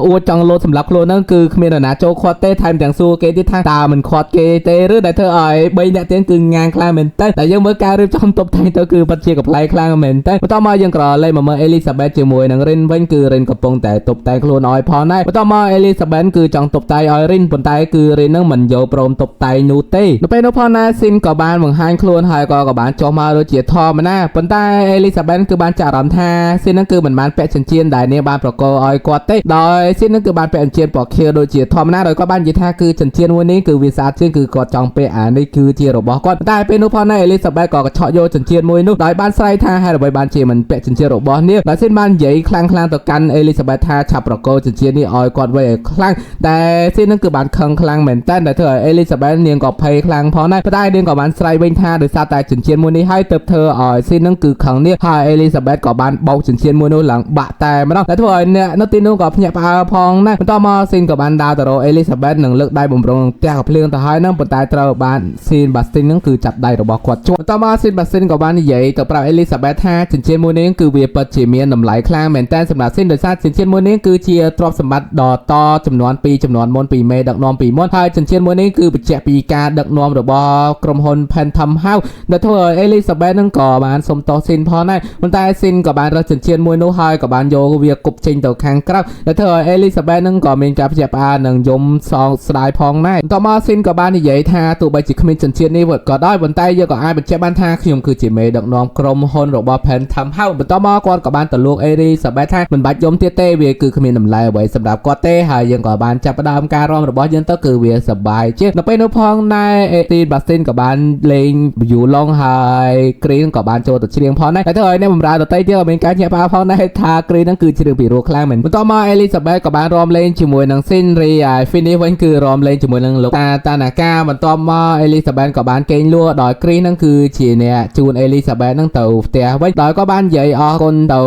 ซินบัสซินพอในได้ช่วยบังเรียนกอดปีกันล้อมาปีเทอร์จีเนี่ยบ่มราดอไซน์หล่อโดยยบลาซินกับบ้านใหญ่ท่าวิปัจเจียมาคลางเหมือนแต่ปะตายซินบัสซินบ้านใหญ่ท่าวิคือเจียนุซาวรีมวยนั่นคือสำหรับเอลิซาเบธปะตายซินบ้านใหญ่ท่า ថាវាគឺដូចជាលងងខ្លាំងមែនតែដោយស៊ីនបាស៊ីនក៏បានសួរថាតើនរណាគឺជាមនុស្សលងងបន្ទាប់មកគាត់ក៏បានទៅកាន់ដៃស៊ីននៅពេលដែលគាត់ដកដៃចេញហ្នឹងគឺឃើញចិញ្ចៀននៅទីនោះដោយគាត់បាននិយាយថាអ្នកបម្រើរបស់ Phantom House ហ្នឹងគឺគ្មានអ្វីដែលមិនអាចធ្វើបានទេហើយរឿងដែលមួយគាត់ហ្នឹងគឺចិញ្ចៀនមួយនេះគឺនៅលើម្រាមដៃរបស់អ្នកគឺសូមថែរក្សាវាឲ្យបានល្អដោយស៊ីនបាននិយាយថាវាត្រូវហើយចិញ្ចៀនមួយនេះគឺបានកត់ត្រាអំពីការស្លាប់របស់ម្ចាស់វាម្ដងម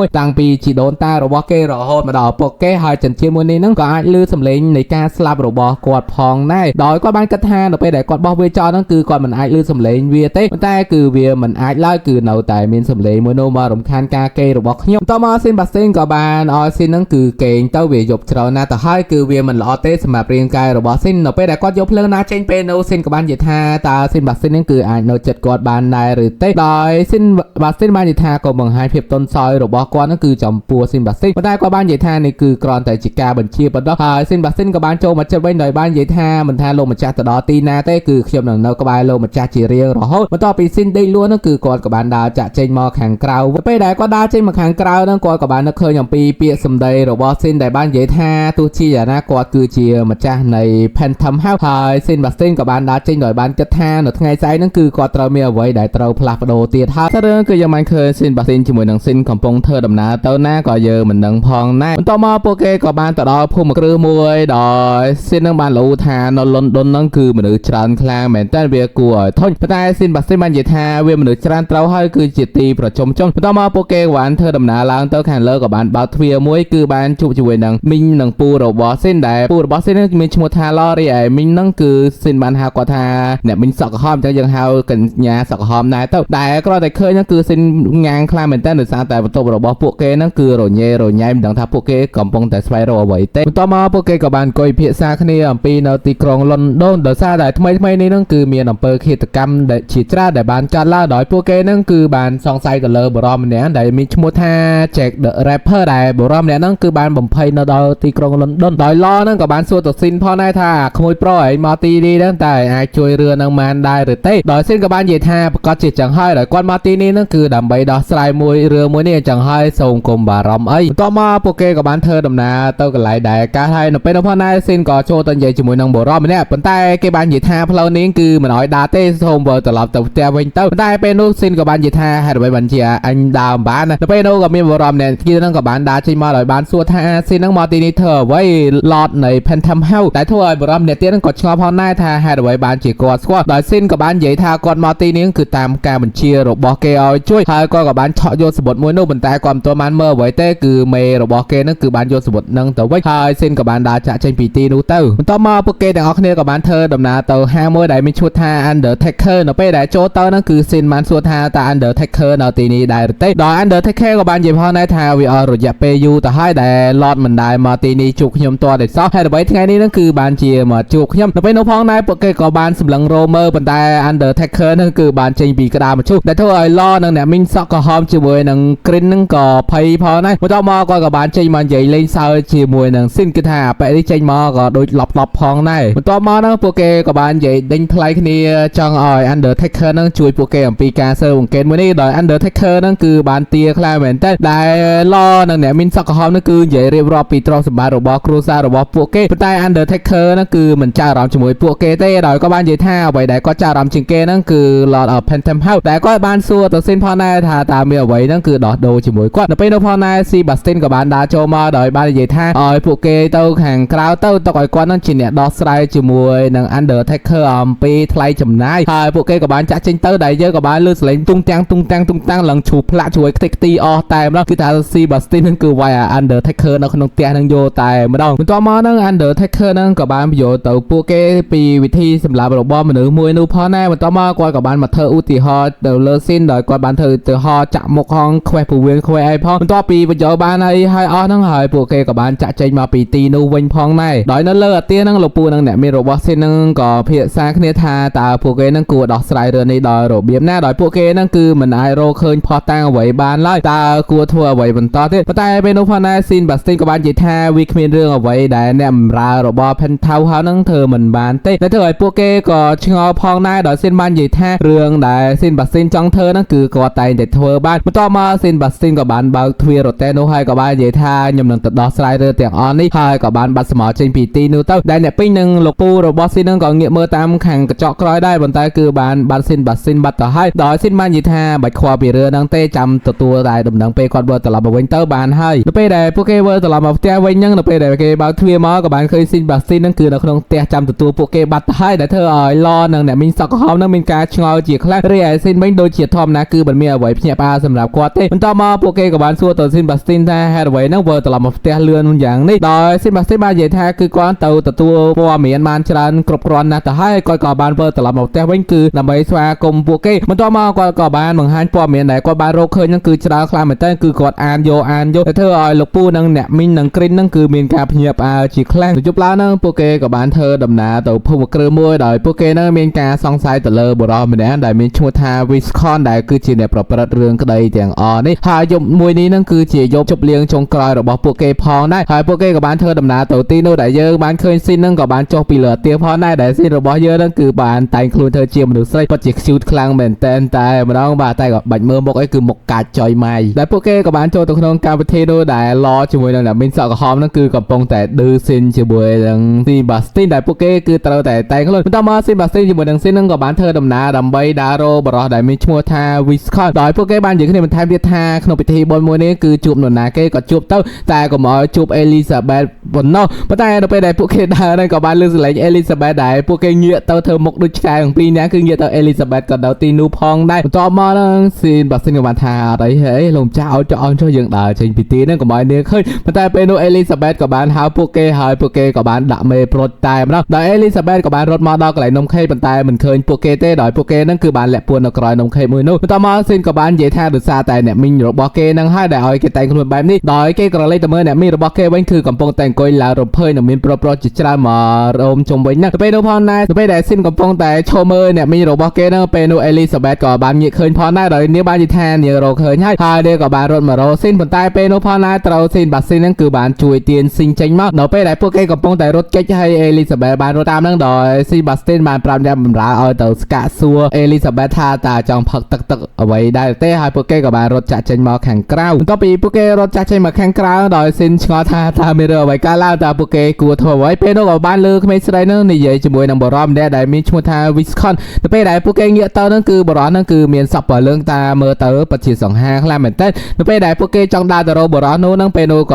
៏ដល់ម៉ោងដែលគេត្រូវរាប់ដោយស៊ីនបាស្ទីនហ្នឹងក៏បានហៅស៊ីនហ្នឹងគឺចូលទៅរាប់ដើម្បីឲ្យមានការចាក់អារម្មណ៍ចំពោះ Viscon មួយនោះផងដែរនៅពេលដែលពួកគេរាប់ហើយគឺថាស៊ីនហ្នឹងគឺចង់ដាច់ខ្យល់បាត់ទៅហើយប៉ុន្តែពេលនោះបរិសដែលមានឈ្មោះថា Viscon ហ្នឹងក៏បានដើរចូលមកដោយសរសើរពួកគេថាពិតជារាប់ល្អខ្លាំងមែនទែនហើយពេលនោះផងដែរស៊ីនបាស្ទីនក៏បានសូមអនុញ្ញាតដើរចេញពីទីនោះបាត់ទៅបន្ទាប់មកហ្នឹង Viscon ហ្នឹងក៏បានថើបដៃរបស់ស៊ីនដែលធ្វើឲ្យគាត់នឹងគាំងខ្លាំងមែនទែនដោយ Viscon ហ្នឹងគឺនិយាយជាច្រើនគឺនិយាយទៅញ៉ែស៊ីនហើយស៊ីនយើងក៏បាននិយាយធ្វើសលេងស័យទៅជាមួយផងដែរទៅពេលនោះផងដែរ Viscon ហ្នឹងគឺបានយកដៃហ្នឹងទៅអើបចកេះរបស់ស៊ីនដែលធ្វើឲ្យស៊ីនហ្នឹងកាន់តែអៀនខ្លាំងមែនទែនដោយគាត់បាននឹកឃើញពីអ្នកមីងរបស់គាត់ហ្នឹងគឺបង្រៀនគាត់ឲ្យធ្វើនេះធ្វើនោះគឺគាត់ពិតជាម៉ូម៉ៅខ្លាំងមែនទែនដែល Viscon ហ្នឹងក៏បានចាប់ការរបស់ស៊ីនបន្ថែមនេះដោយស៊ីនបានគិតក្នុងចិត្តថាអញធំឡើងបានណាអញសម្លាប់អានឹងចោលនឹងបាត់ឡើយសម្លាប់ចោលបាត់ឡើយអាមួយចុយម៉ែញញ៉ៃចុយម៉ែទៅពេលនោះផងដែរស៊ីនក៏បានសង្កេតឃើញថា Elizabeth ហ្នឹងក៏កំពុងតែងាកមកមើលគាត់ផងណាទាំងដែល Viscon ហ្នឹងកំពុងតែនិយាយជាមួយនឹងគាត់ដោយគាត់បានគិតថាជីវិតអញប្រហែលមើលទៅចប់នៅយប់នេះហើយមើលទៅពេលនោះផងដែរអាការរាប់ហ្នឹងក៏ត្រូវបានបញ្ចប់ផងដែរហើយ Elizabeth ក៏បានរត់មកតែធ្វើឲ្យស៊ីនហ្នឹងយើងភ័យខ្លាំងមែនទែនថាគាត់មិនដឹងធ្វើយ៉ាងណាទេប៉ុន្តែពេលនោះក៏មានអ្វីមួយហ្នឹងគឺធ្លាក់មកពីលើគឺជាស៊ីបាស្ទីនហ្នឹងគឺយកអ្វីមួយមកលេងនៅកណ្ដាលវងមនុស្សតែម្ដងបន្ទាប់មកសេបាស្ទីនហ្នឹងក៏បានហៅឡហ្នឹងដើម្បីមកលេងហ្គេមជាមួយនឹងគេរីឯស៊ីនវិញក៏បានធ្វើពតជាគេថាគេហ្នឹងអត់ស្រួលខ្លួនទេគេចង់ហៅកន្លែងដេកដែលឲ្យ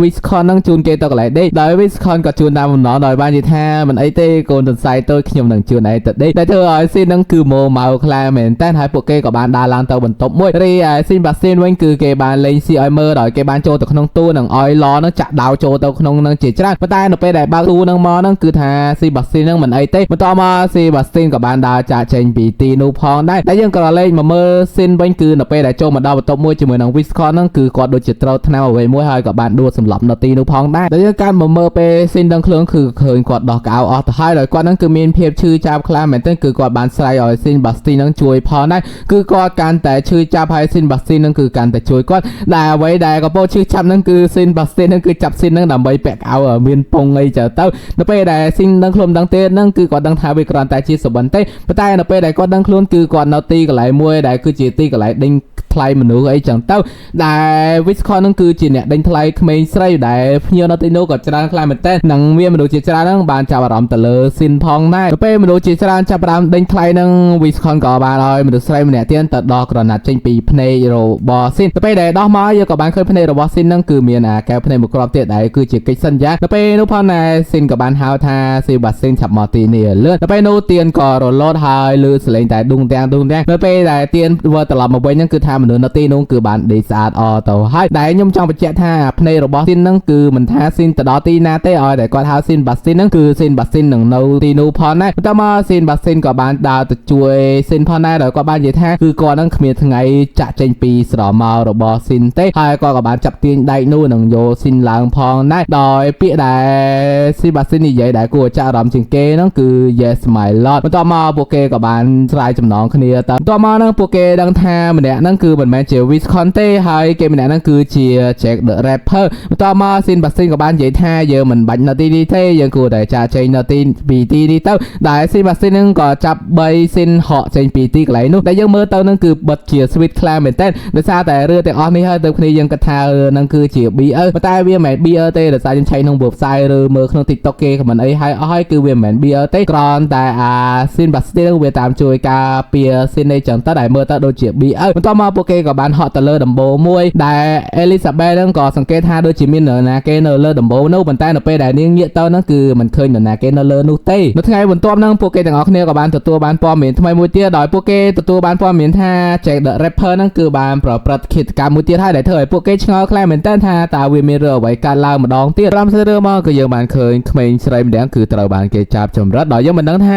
ាគេចាប់ចម្រិតដោយនរណាគេទេដែលយើងក៏លេងមកមើលស៊ីនវិញដែលកំពុងតែលេងអុកជាមួយនឹងអ្នកមីងសក់ក្រហមដោយស៊ីនបាននិយាយថាពេលវេលានេះហើយនៅលេងអុកបានទៀតដោយអ្នកមីងសក់ក្រហមក៏បាននិយាយផងដែរថាមិនបាច់ខ្វល់រឿងហ្នឹងទេឲ្យរឿងហ្នឹងទៅស៊ីនបាស្ទីនហ្នឹងគឺជាអ្នកដោះស្រាយទៅវាប្រសើរជាងដោយស៊ីនបាននិយាយថាស៊ីនបាស្ទីនហ្នឹងគឺមិនមែនជាក្របអុកទេនៅពេលដែលធ្វើអ្វីមួយហ្នឹងតើតែមានការបញ្ជាពីគាត់ទៅស៊ីនបាស្ទីនអាចទៅធ្វើបានយើងក៏មកមើលក្មេងស្រីម្នាក់នោះវិញគឺត្រូវបានគេហ្នឹងគឺលាបក្រែមឲ្យថែមទាំងច្បាច់មាត់ផងទៀតដែលយើងមើលនៅទីនោះក៏ឃើញបរិមម្នាក់គឺថ្មីរបស់ដូចជាបីសាយអញ្ចឹងនៅមានកំបិតនិងកន្ត្រៃជាច្រើននៅទីនោះផងដែរមើលទៅដូចជាកំបិតកន្ត្រៃរបស់ពេទ្យដោយយើងក៏មកមើលមីងរបស់ស៊ីវិញដោយគាត់បាននិយាយថាគឺស៊ីនហ្នឹងបានវិលត្រឡប់មកវិញហើយចឹងហើយគួរតែរស់នៅក្នុងពិភពលោកនេះហ្នឹងគឺឲ្យបានល្អមិនគួរណាទៅពាក់ព័ន្ធជាមួយនឹងរឿងអស់ហ្នឹងនឹងធ្វើជាឆ្កែរបស់ពិភពលោកមួយនេះទេមិនថាម្ដាយរបស់ឯងទេក៏ចង់ឲ្យឯងហ្នឹងរស់នៅដោយមានសេចក្តីសុខផងដែរហើយខ្ញុំក៏ចង់ឃើញឯងហ្នឹងរស់នៅមានសេចក្តីសុខផងដែរតើឯងហ្នឹងនៅតែមានការចង់សងសឹកអំពីការស្លាប់អំពីឪពុកម្ដាយរបស់ឯងមែនទៀតដែរឬទេដោយស៊ីនក៏បាននិយាយផងវិញផងដែរដោយការស្លាប់ទាំងអស់នោះទោះបីជាខ្ញុំខំសងសឹកយ៉ាងណាក៏វាមិនអាចវិលត្រឡប់មកវិញនិងមិនអាចរកសុភមង្គលមកវិញផងដែរប៉ុន្តែខ្ញុំក៏មិនបានដើរតាមផ្លូវរបស់ Phantom House ពីចំនួនមុនផងដែរគឺខ្ញុំធ្វើវាឡើងមកវិញគឺដោយខ្លួនឯងដោយស៊ីនមិនក៏បាននិយាយបន្ថែមទៀតថាគឺខ្ញុំនឹងចង់ឲ្យពួកគេទទួលភាពអាម៉ាស់និងឈឺចាប់ដោយដែលពួកគេបានក្បត់ពួកយើងនឹងធ្វើឲ្យខូចឈ្មោះរបស់ Phantom House ដែលអ្នកមីរបស់ស៊ីននឹងក៏បានមកនិយាយផងដែរថាគាត់នៅតែចងចាំថ្ងៃដែលស៊ីនកើតដោយគាត់ក៏បានមកឯក្បាលស៊ីនដោយបាននិយាយថាការនោះគឺស៊ីនពិតជាភ័យស្រួយខ្លាំងមែនតើប៉ុន្តែស៊ីនមើលទៅគឺជាល្អដែលមានកាតព្វកិច្ចចេះការពារខ្លួនឯងដោយគាត់ក៏បាននិយាយបន្ថែមទៀតថាទោះបីជាគាត់មិនមានកូនក៏ដោយប៉ុន្តែគាត់បានចាប់ទុកស៊ីននឹងគឺដូចជាកូនគាត់ដោយគាត់ក៏បាននិយាយបន្ថែមទៀតថាគួរតែស៊ីននឹងគឺឈប់តែប្រាថ្នារឿងទាំងអស់នោះទៅប៉ុន្តែស៊ីនបានបដិសេធដោយបាននិយាយថាខ្ញុំនឹងធ្វើវាដោយខ្លួនឯងគឺខ្ញុំមិនខ្វល់ពីរឿងអ្វីទាំងអស់គឺខ្ញុំនឹងធ្វើដោយខ្លួនឯងផ្ទាល់តែម្ដងដោយមិនមានត្រូវការនរណាគេម្នាក់ហ្នឹងគឺឲ្យមកអានខ្ញុំទេទៅពេលដែលអ្នកមីងរបស់ស៊ីនដើរចាក់ចេញទៅហ្នឹងក៏បាននិយាយជាមួយនឹងស៊ីនបាស៊ីនផងដែរថាគុំមកវិញផ្លូវតាមស៊ីនឲ្យសោះត្រូវតែណែនាំស៊ីនដោយគាត់បាននិយាយបន្ថែមទៀតថា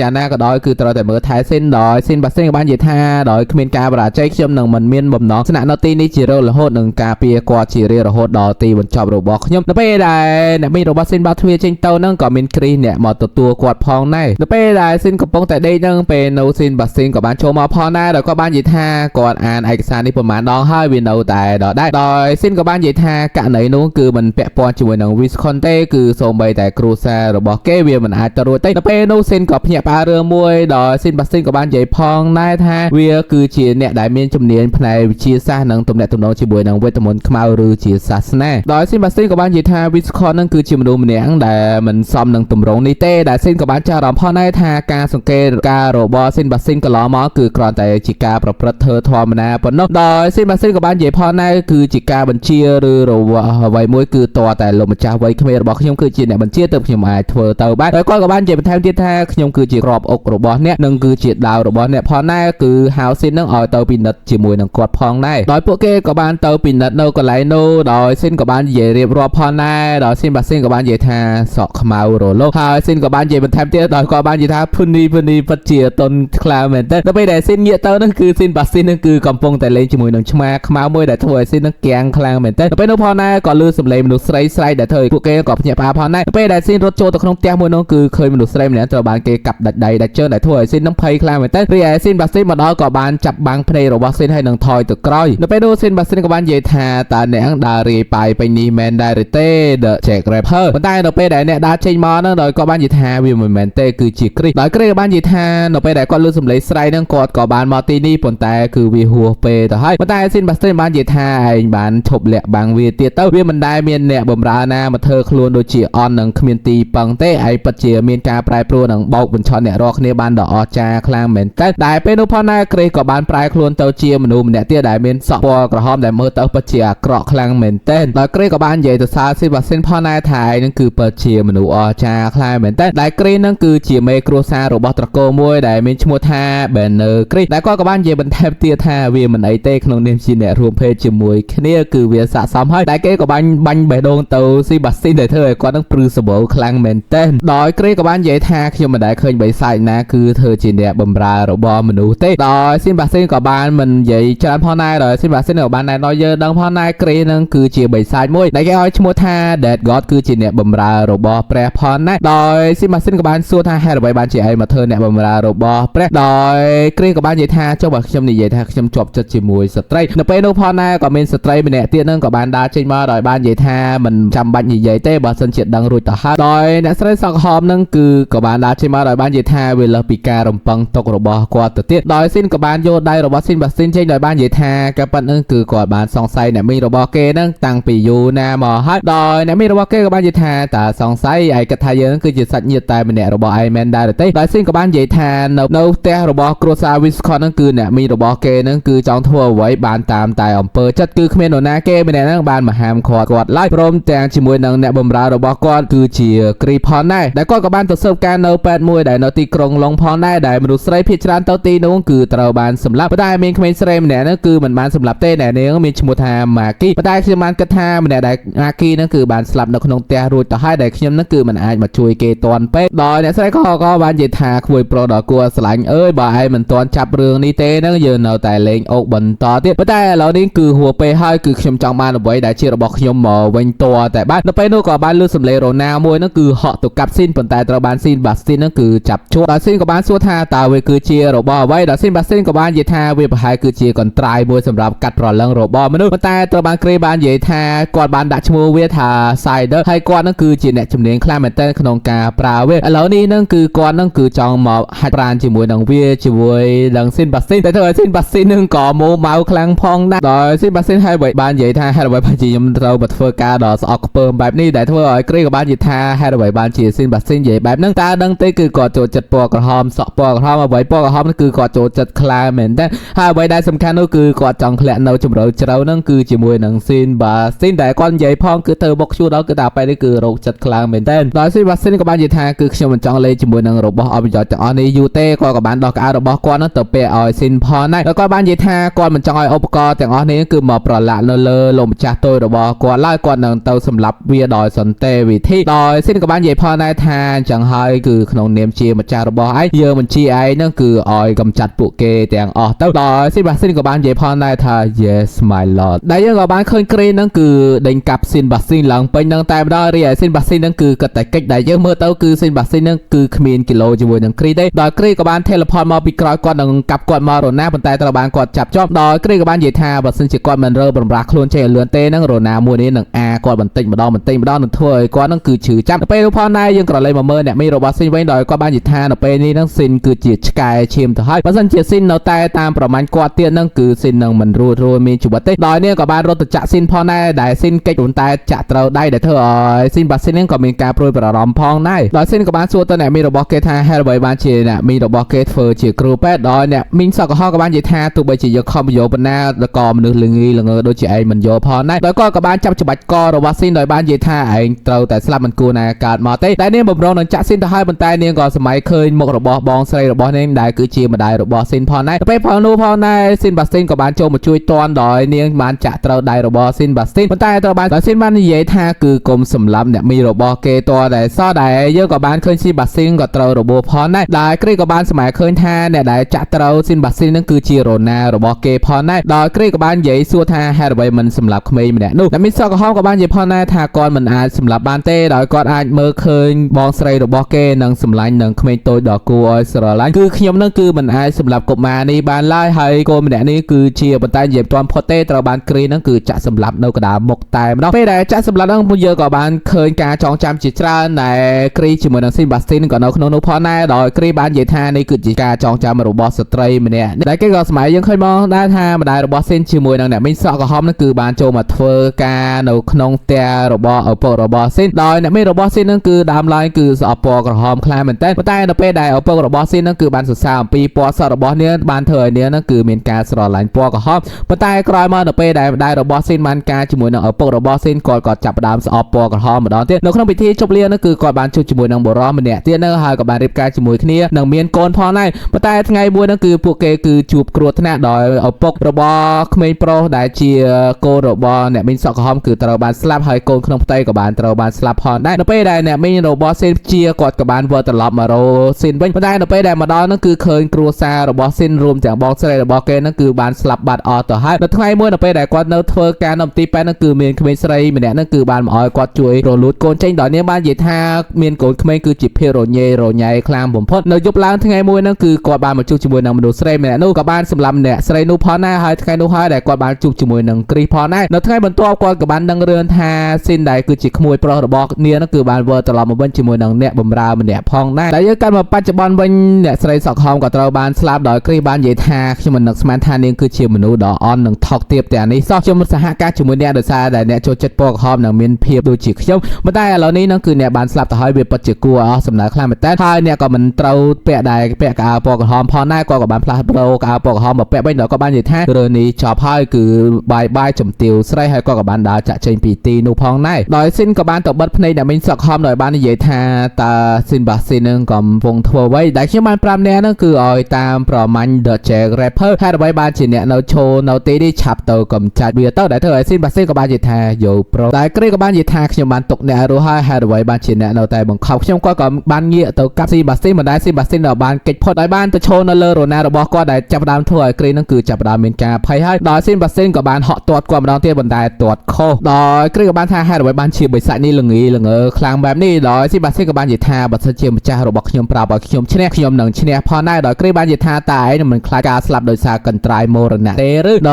ោយស៊ីបាស៊ីនក៏បាននិយាយថានៅពេលនេះនឹងគឺរូបកាយនិងប្រលឹងរបស់ខ្ញុំដោយសក់ចុងក្រោមនឹងគឺជាកម្មសិទ្ធិរបស់ម្ចាស់ខ្ញុំបាត់ទៅហើយដរាបណាកិច្ចសន្យានៅតែបន្តការគោរពតាមបញ្ជារបស់គាត់គឺជាកាតព្វកិច្ចរបស់ខ្ញុំក្នុងនាមជាអ្នកបម្រើតាមសាររឿងហ្នឹងគឺយើងបានឃើញស៊ីននឹងកំពុងតែមើលអ្នកមីរបស់គេស្លាប់នៅចង្កេះរបស់ស៊ីននឹងក៏មានកំភ្លើងផងដែរដែលយើងក៏លេចទៅមើលគ្រីជាមួយនឹងស៊ីនបាស្ទីនវិញគឺពួកគេកំពុងតែវាយគ្នាដោយគ្រីបាននិយាយថាទោះបីជាយើងមិនទាន់យល់គ្នាទៅវិញទៅមកក៏ដោយប៉ុន្តែអនុស្សាវរីយ៍ខ្លីនេះវាប្រៀបបានយើងដូចជានៅក្នុងសន្ទនាកម្មរបស់រ៉ូមីអូនិងជូលៀនផងដែរដែលធ្វើឲ្យស៊ីបាស្ទីននឹងគឺគាំងខ្លាំងមែនទេដោយពួកគេក៏បានវាយគ្នាទៅដល់លើដំបូលដោយគ្រីបាននិយាយថាបើសិនជាស៊ីបាស្ទីននឹងបោះចោលឈ្មោះដល់គួរស្អប់ខ្ពើមួយនេះហើយមកមើលថែគេវិញប៉ុន្តែស៊ីបាស្ទីនបាននិយាយថាតាំងពីគេបានសន្យាជាមួយនឹងម្ចាស់របស់គេមកគឺគេខ្លាចជាស៊ីបាស្ទីនទៅហើយដែលគ្រីក៏បាននិយាយបន្ថែមទៀតថាហើយមើលទៅដូចជាបិសាចភ្នែកដ៏គួរឲ្យកាច់សាហាវនិងបបោមាត់អើយមើលទៅពិតជាស្អាតខ្លាំងមែនទែនគឺខ្ញុំចង់រស់នៅជាមួយឯងខ្លាំងណាស់ស៊ីបាស្ទីនហ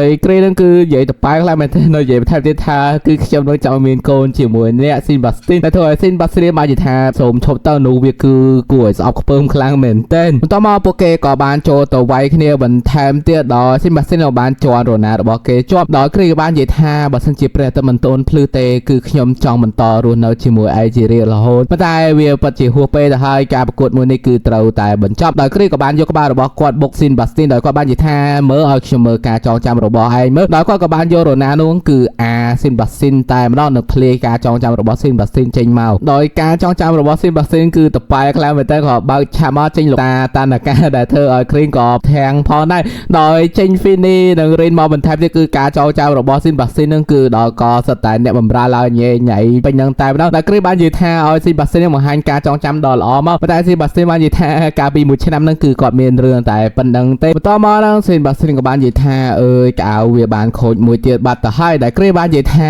អ្នកពាក់កៅវាមើលទៅពិតជាអន់ខ្លាំងមែនតើកៅឡើងក៏ក្រិចប៉ុន្តែខ្ញុំចូលចិត្តរូបរាងដ៏ស្អាតរបស់ឯងដោយស៊ីនបាស៊ីនក៏បានដកការចេញដោយបាននិយាយថាគឺខ្ញុំមិនចង់ប្រើយុទ្ធសាស្ត្រមួយនេះទេប៉ុន្តែគឺវាគ្មានចម្រឹះបន្ទាប់មកគ្រីក៏បាននិយាយថែមទៀតថាយើងគួរតែបញ្ចប់បញ្ហាលើកនេះឲ្យចប់ត្រឹមនឹងទៅហើយបាននិយាយទៅស៊ីនបាស៊ីនថាឲ្យលាពិភពលោកមួយនេះទៅខ្ញុំសង្ឃឹមថានៅពិភពលោកក្រោយនេះយើងនឹងខ្លាចជាមានទំនាក់ទំនងល្អជាមួយគ្នាពួកគេក៏បានហក់ចូលទៅវាយគ្នាប៉ុន្តែស៊ីនបាស៊ីននឹងគឺបានយកកៅរបស់គាត់នឹងគឺញុកចូលរណារបស់គ្រីដែលធ្វើឲ្យគាត់ដួលឲ្យគាត់ទាំងខ្លាំងនឹងខឹងស៊ីនបាស៊ីនខ្លាំងមែនទែនដោយគ្រីក៏បានឈោទាញកៅនោះចេញប៉ុន្តែស៊ីនបាស៊ីនបាននិយាយថាកៅមួយនេះហ្នឹងគឺដេឡើងដោយរោមជាដ៏ប្រណិតប្រហែលជាវាហ្នឹងតាក់នៅក្នុងកកិតរបស់ក្នុងរណារបស់ឯងហើយវត្ថុមួយនេះគឺខ្ញុំបានយកមកពីវិមានដោយខ្ញុំហ្នឹងគឺមិនចង់បានប្រើវាទេប៉ុន្តែឯងបានបំផ្លាញវារួចទៅហើយអញ្ចឹងហើយគឺវាមិនអីទេបន្តមកស៊ីនបាស៊ីនក៏បានដើរទៅពីក្រោយគ្រីដោយបាននិយាយថាលើកនេះហ្នឹងគឺខ្ញុំមានទំនុកចិត្តក្នុងការវាយជាមួយឯងដោយប្រើកំដាប់ដៃហើយបន្តមកគ្រីក៏បាននិយាយថាវាយអីវាយទៅតែកុំវាយមុខខ្ញុំប៉ុន្តែស៊ីនបាស៊ីនហ្នឹងដូចចិត្តទៀតគឺ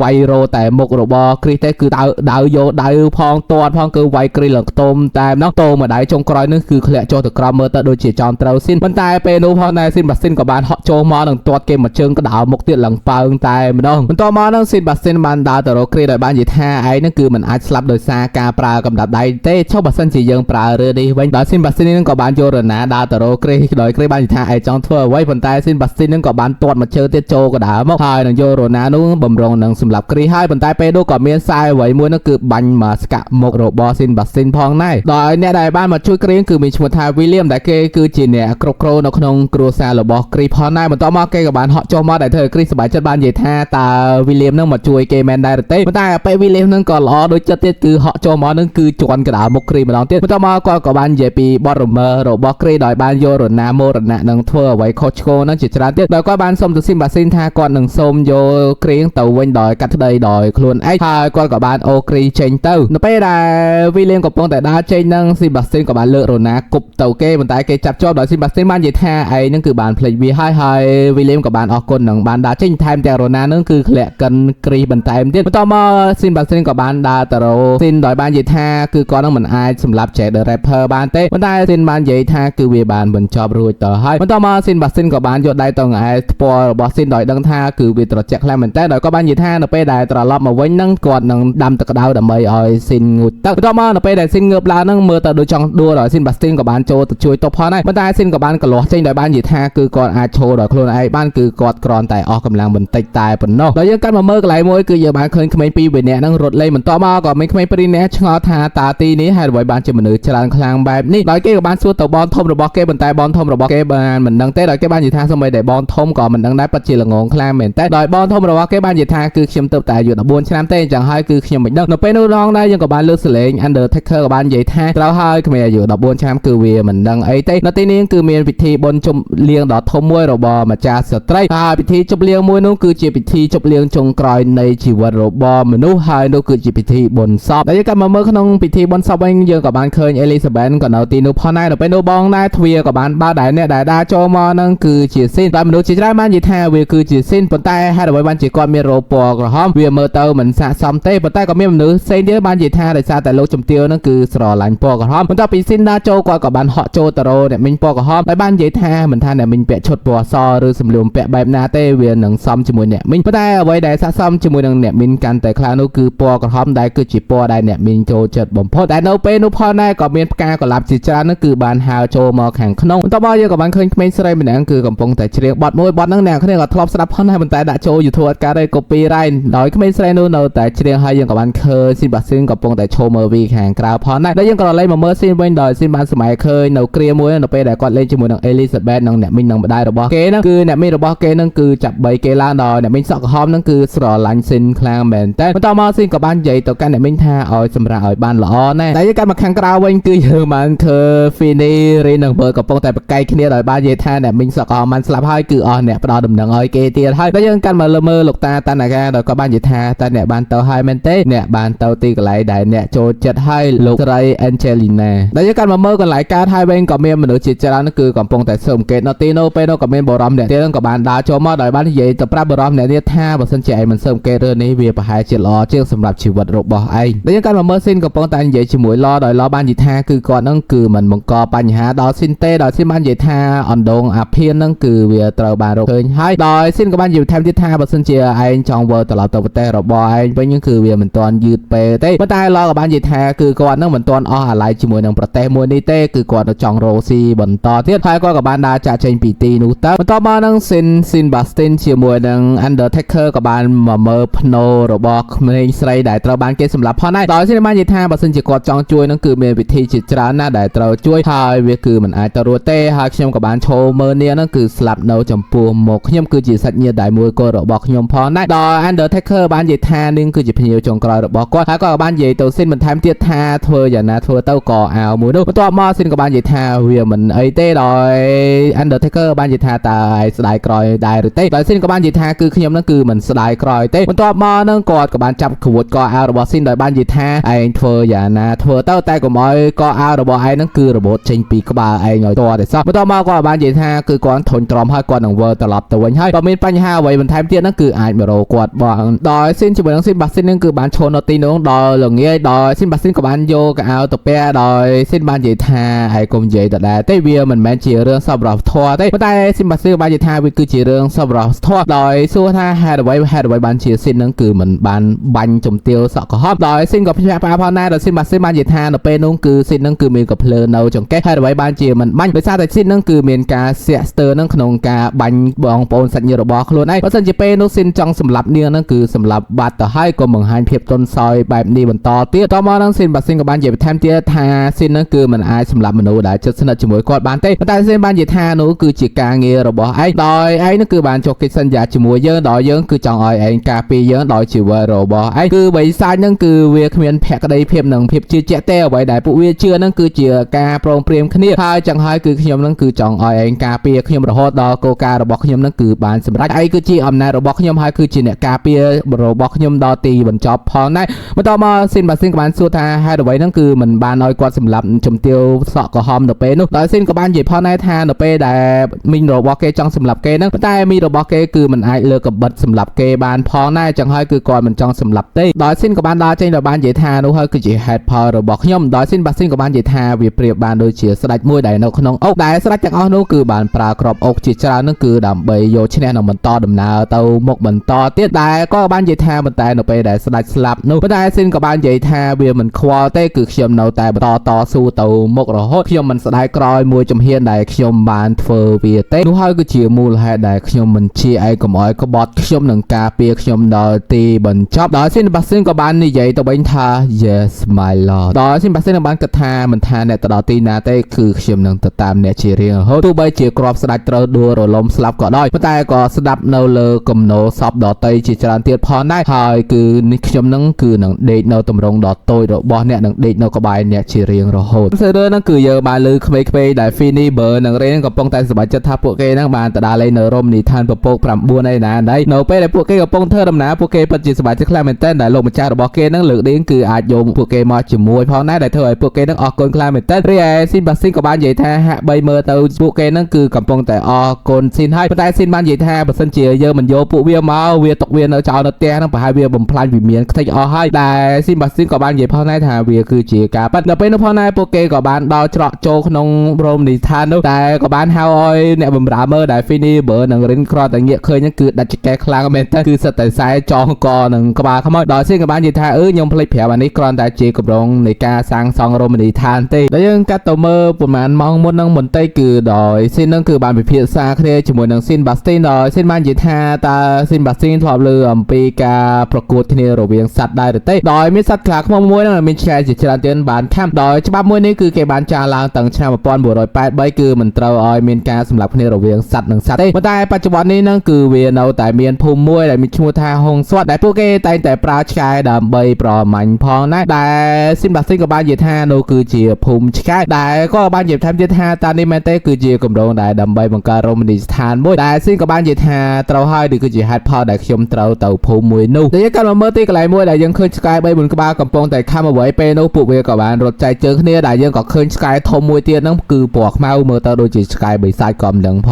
ងដែរតែយើងកាន់មកមើលពួកស៊ីនវិញនៅពេលដែលកំពុងតែធ្វើដំណើរពេលនោះហ្វីនីក៏បានប្រទះឃើញលោកយាយម្នាក់កំពុងតែរត់រទេះសេដល់ឲ្យតានការហ្នឹងឈប់ហើយគាត់ក៏បានចុះទៅជួយលើក្មេងនោះផងដែរដល់រៀនក៏បាននិយាយថាបើសិនជាឯងធ្វើមិនបានល្អទេក្មេងម្នាក់នោះវានឹងកាត់រោទៅឯងហើយហ្វីនីក៏ចាប់ទម្លាក់ក្មេងនោះមកទំហឹងតែម្ដងតែធ្វើឲ្យរៀនជាមួយនឹងបើហ្នឹងក៏កាំងខ្លាំងផងដែរទៅពេលដែលពួកគេទាំង3នាក់អឺតក៏មើលក្មេងនោះគឺថាក្មេងនោះមានតែក្បាលខ្វះទៅធ្វើឲ្យពួកគេកាំងបន្តទៀតដោយលោកនិយាយមួយនោះគឺបាននិយាយថាតែដឹងទេក្មេងមួយនេះត្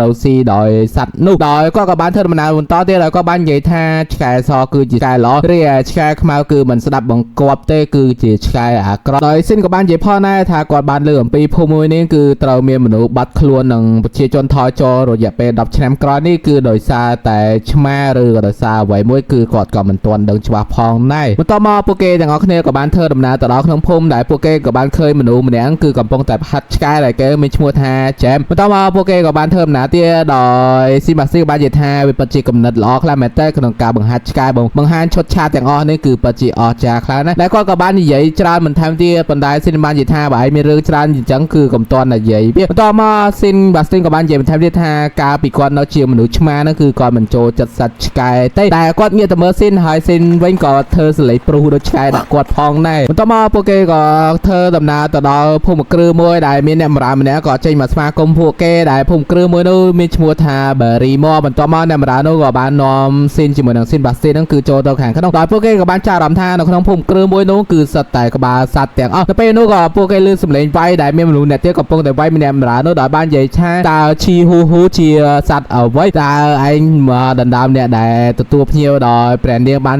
អញ្ជើញមកមែនដែរទេតែធ្វើឲ្យស៊ីនជាមួយនឹងស៊ីនបាស៊ីនហ្នឹងគាំងខ្លាំងមែនទេបន្ទាប់មកប៉ែមួយនោះគឺនៅតែវាយទៅអ្នកបម្រើមួយនោះដែលអ្នកបម្រើនោះមានឈ្មោះថា Angela ដែលគាត់បាននិយាយថាតែមិនអាចធ្វើអ្វីសាមញ្ញបានដែរទេដោយគាត់នៅតែបន្តវាយហើយស៊ីនក៏បានឲ្យស៊ីនបាស៊ីនគឺចូលទៅចាប់តែនោះដោយបរិមម្នាក់នោះក៏បានសួរផងដែរថាតើឯងចង់មានរឿងអ្វីដោយស៊ីនក៏បាននិយាយអង្គុយចូលដោយគាត់បាននិយាយថាសម្បត្តិមួយនោះប្រហែលជាឯងទទួលវារួចទៅហើយខ្ញុំគឺជាស៊ីន Phantom House ដែលធ្វើឲ្យបរិមម្នាក់នោះក៏បាននិយាយផងដែរថាចង់និយាយថាតុក្កតាមួយនោះនឹងមែនដែរទេគឺជាអ្នកផលិតតុក្កតាដែលព្រះនាងបានបញ្ជូនមកមែនដែរទេតែស៊ីនក៏បាននិយាយថាតើសត្វឆ្កែដែលតូចជាងនេះនឹងមិនអាចទទួលយកបានសម្រាប់អ្នកទេមែនដែរទេលោកម្ចាស់ Harry ដែលយើងកាត់មកមើលអ្នកបម្រើរបស់ស៊ីនវិញពួកគេកំពុងតែលើកអវ៉ាន់ពេញហ្នឹងប៉ុន្តែ Finish វិញកំពុងតែស្មើសម័យឃើញ Angela ដែលធ្វើឲ្យបើបាននិយាយថាតើឯងជួយប្រមូលអវ៉ាន់គ្នាទេមែនទេអាប្រកាសដែលយើងកាត់មកមើលខាងក្នុងវិញដោយ Angela ចង់ចាក់ទឹកតែប៉ុន្តែដៃរបស់នាងឈឺដោយ Sin Bastin ក៏បាននិយាយថាចំគាត់ជាអ្នកធ្វើជំនួសវិញដែលយើងកាត់មកមើល Harry ហ្នឹងដោយគាត់ហ្នឹងក៏បាននិយាយថាទោះបីជាយ៉ាងណាក៏ដោយគឺគាត់មិនអាចលក់អ្វីដែលនៅទីនេះតឲ្យ Sin បានទេដោយ Sin ក៏បានសួរផងដែរថាហេតុអ្វីដែលគាត់បាននិយាយថាដោយសារតែបណ្ដាសាដែលធ្វើឲ្យ Sin ឆ្ងល់ថាគឺជាបណ្ដាសាអ្វីដោយគាត់បាននិយាយថាមនុស្សនិងឆ្កែនៅទីនេះគឺរស់នៅជាមួយគ្នាតាំងពីយូរលង់ណាស់មកហើយអ្នកដែលចង់ប្រព្រឹត្តអាក្រក់ឬធ្វើអ្វីខុសមិនធ្វើតាមគ្រួសារ Barrymore ហ្នឹងនឹងទទួលជោគវាសនាដ៏អាក្រក់បំផុតផងណាមិនថាទោះបីជាមហាសត្វអីទេឲ្យតែចង់បាននៅទីនេះគឺវាមិនល្អឡើយដោយគាត់បាននិយាយបន្ថែមទៀតថាទោះជាយ៉ាងណាក៏គាត់មិនលក់ឲ្យផងណាដោយស៊ីនក៏បាននិយាយបន្ថែមទៀតថាអូជោគវាសនាអាក្រក់មែនទេអញ្ចឹងហើយតារាមណាគឺខ្ញុំនឹងនៅទីនេះខ្ញុំនឹងចាំមើលថាជោគវាសនាអាក្រក់ហ្នឹងវាគឺជាយ៉ាងណាដែលយើងកាន់មកមើលអ្នកបម្រើវិញដោយពួកគេកំពុងតែភាសាគ្នាដោយ Angela ហ្នឹងគឺនាងជាអ្នកបម្រើតែមួយគត់ដែលនៅក្នុងគ្រួសារ Barrymore ផងណាដោយនាងបាននិយាយថានាងធ្វើអ្វីគឺកាន់តែធ្វើខុសដោយបើក៏បាននិយាយថាមិនអីទេបើសិនជាមានអ្វីខ្វះខាតហ្នឹងគឺអាចឲ្យពួកគេជួយបានផងណាដល់ពេលនោះកដឹងក៏បានរោឡើងដែលកដឹងដែលរោហ្នឹងគឺមានឈ្មោះថា Barrow តែយើងក៏មិនដឹងផងដែរដោ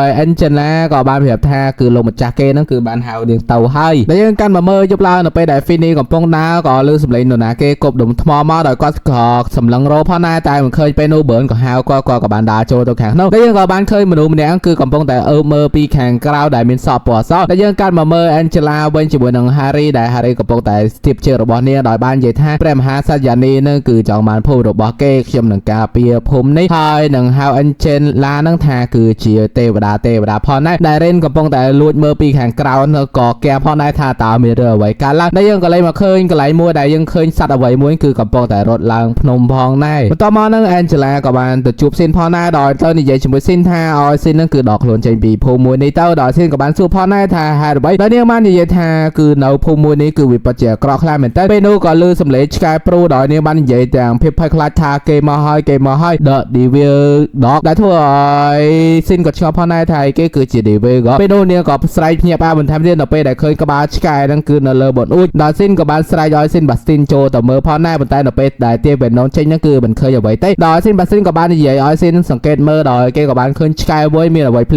លឺគឺរត់ចាក់ចេញពីទីនោះនិងរត់ចូលទៅក្នុងភូមិដែលធ្វើឲ្យអ្នកភូមិហ្នឹងក៏ផ្អើលឆោឡផងដែរបន្ទាប់មកពួកគេក៏បានចូលមកពីណាដោយអ្នកបម្រើរបស់ស៊ីនក៏បានចូលមកផងដែរដោយបានសួរថាតើមានរឿងអ្វីកើតឡើងដ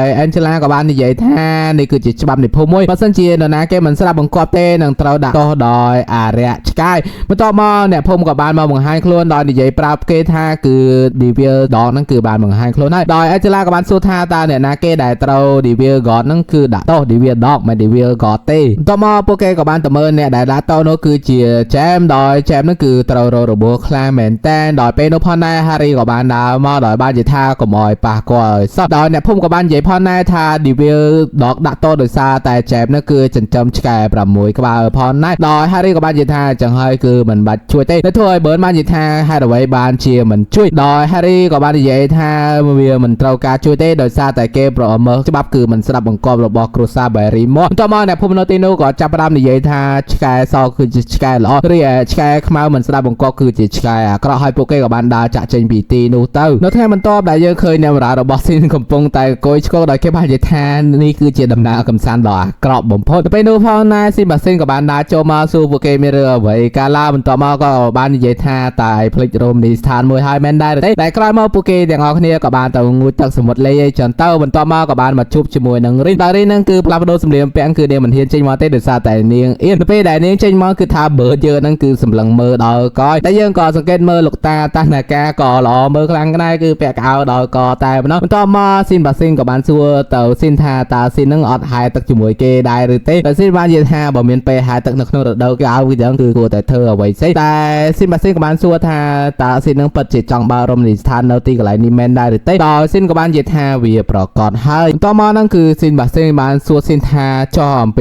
អរិយឆ្កែមួយនោះដែលស៊ីនក៏បាននិយាយថាតើឯងបានកត់សម្គាល់ហើយដែរឬទេនៅពីក្រោយការប៉ិននៃ Devil Dog មួយនោះបន្ទាប់មកស៊ីនក៏បានឲ្យស៊ីនបាស៊ីនហ្នឹងមកចិត្តជាគាត់បន្តិចតែយើងក៏លេចទៅមើល Finny ហ្នឹងគឺ Finny ប្រហែលជាលងស្នេហ៍ជាមួយនឹង Angela ហើយមើលទៅដែលស៊ីនក៏បាននិយាយទៅប្រាប់ស៊ីនបាស៊ីនអំពីរឿងអ្វីក៏យើងមិនដឹងផងដែរដល់ស៊ីនបាស៊ីនក៏បាននិយាយថា Yes my lord ខ្ញុំនឹងទៅធ្វើភ្លាមតែធ្វើឲ្យស៊ីនបាននិយាយថាចុះក្រែថាឯងនិយាយស្អប់ឆ្កែមិនទៅធ្វើលឿនម៉េចដល់ស៊ីនបាស៊ីនបាននិយាយថាដោយសារតែរឿងទាំងអស់នេះគឺខ្ញុំចង់បញ្ចប់វាឲ្យបានលឿនបំផុតដែលអាចទៅធ្វើបានបន្ទាប់មកនៅពេលដែលពួកគេកំពុងតែញ៉ាំអីពេលនោះក៏លើសម្លេងអ្នកភូមិបាននិយាយថាគឺគេបានចាប់ឆ្កែរបស់ Jam បានហើយត្រូវតែដាក់តដែលធ្វើឲ្យពួកគេទាំងអស់គ្នាក៏ឆ្ងល់ផងដែរតែយើងមកមើលនៅទីកន្លែងដាក់តឆ្កែវិញគឺឆ្កែរបស់ Jam ហ្នឹងគឺកំពុងតែខំអ្វីម្យ៉ាងដែលមានមនុស្សចូលទៅទាញចង់ឲ្យវាខ្ជាក់ចេញប៉ុន្តែវាមិនព្រមខ្ជាក់ចេញទេហើយគេក៏បានវាយវា2 3ដំបោះនិងប្រឡែងឆ្កែជាច្រើនគឺចូលទៅខំវាពេលនោះផងដែរ Finny ដែលកំពុងតែមើលហ្នឹងគាត់ក៏បាននឹកឃើញអំពីអតីតកាលរបស់គាត់ក៏ត្រូវគេព្រួតធ្វើបាបអញ្ចឹងដែរដែលធ្វើឲ្យគាត់ទ្រាំមិនបានគាត់ក៏បានចូលទៅជួយឆ្កែនោះដល់យកដំបងទៅវាយឆ្កែទាំងអស់នោះដែលធ្វើឲ្យស៊ីនជាមួយនឹងបើនឹងរេនហ្នឹងក៏មានការភ្ញាក់ផ្អើលផងដែរក៏បានចូលទៅសួរគេថាមានរឿងអ្វីកើតឡើងដោយអ្នកភូមិនៅទីនោះបាននិយាយថាពួកគេហ្នឹងគឺបានប្រព្រឹត្តអំពើខុសច្បាប់ហើយគឺត្រូវតែចាប់ពួកគេបន្ទាប់មកហ្នឹងពួកគេទាំងអស់គ្នាក៏បានចាប់គ្នារបស់ស៊ីនដោយចាប់ស៊ីនព្យួរឡើងដោយស៊ីនបាននិយាយថាកំហឹងរបស់ Harry មើលទៅដូចជាការឡើងសម្បើមខ្លាំងណាស់មែនទេដែល Angela ក៏បានសុំឲ្យ Harry ហ្នឹងគឺកុំធ្វើបាបស៊ីនផងដែរប៉ុន្តែគាត់នៅតែជជែកដោយប្រឡែកឆ្កែទាំងអស់នោះចូលទៅប៉ុន្តែឆ្កែចូលមិនទាន់ទៅដល់ហងគឺត្រូវបានស៊ីនបាស៊ីនហ្នឹងគឺវាយឡើងត្រោមតែម្ដងបន្ទាប់មកឆ្កែទាំងអស់នោះក៏បានចូលមកបន្ត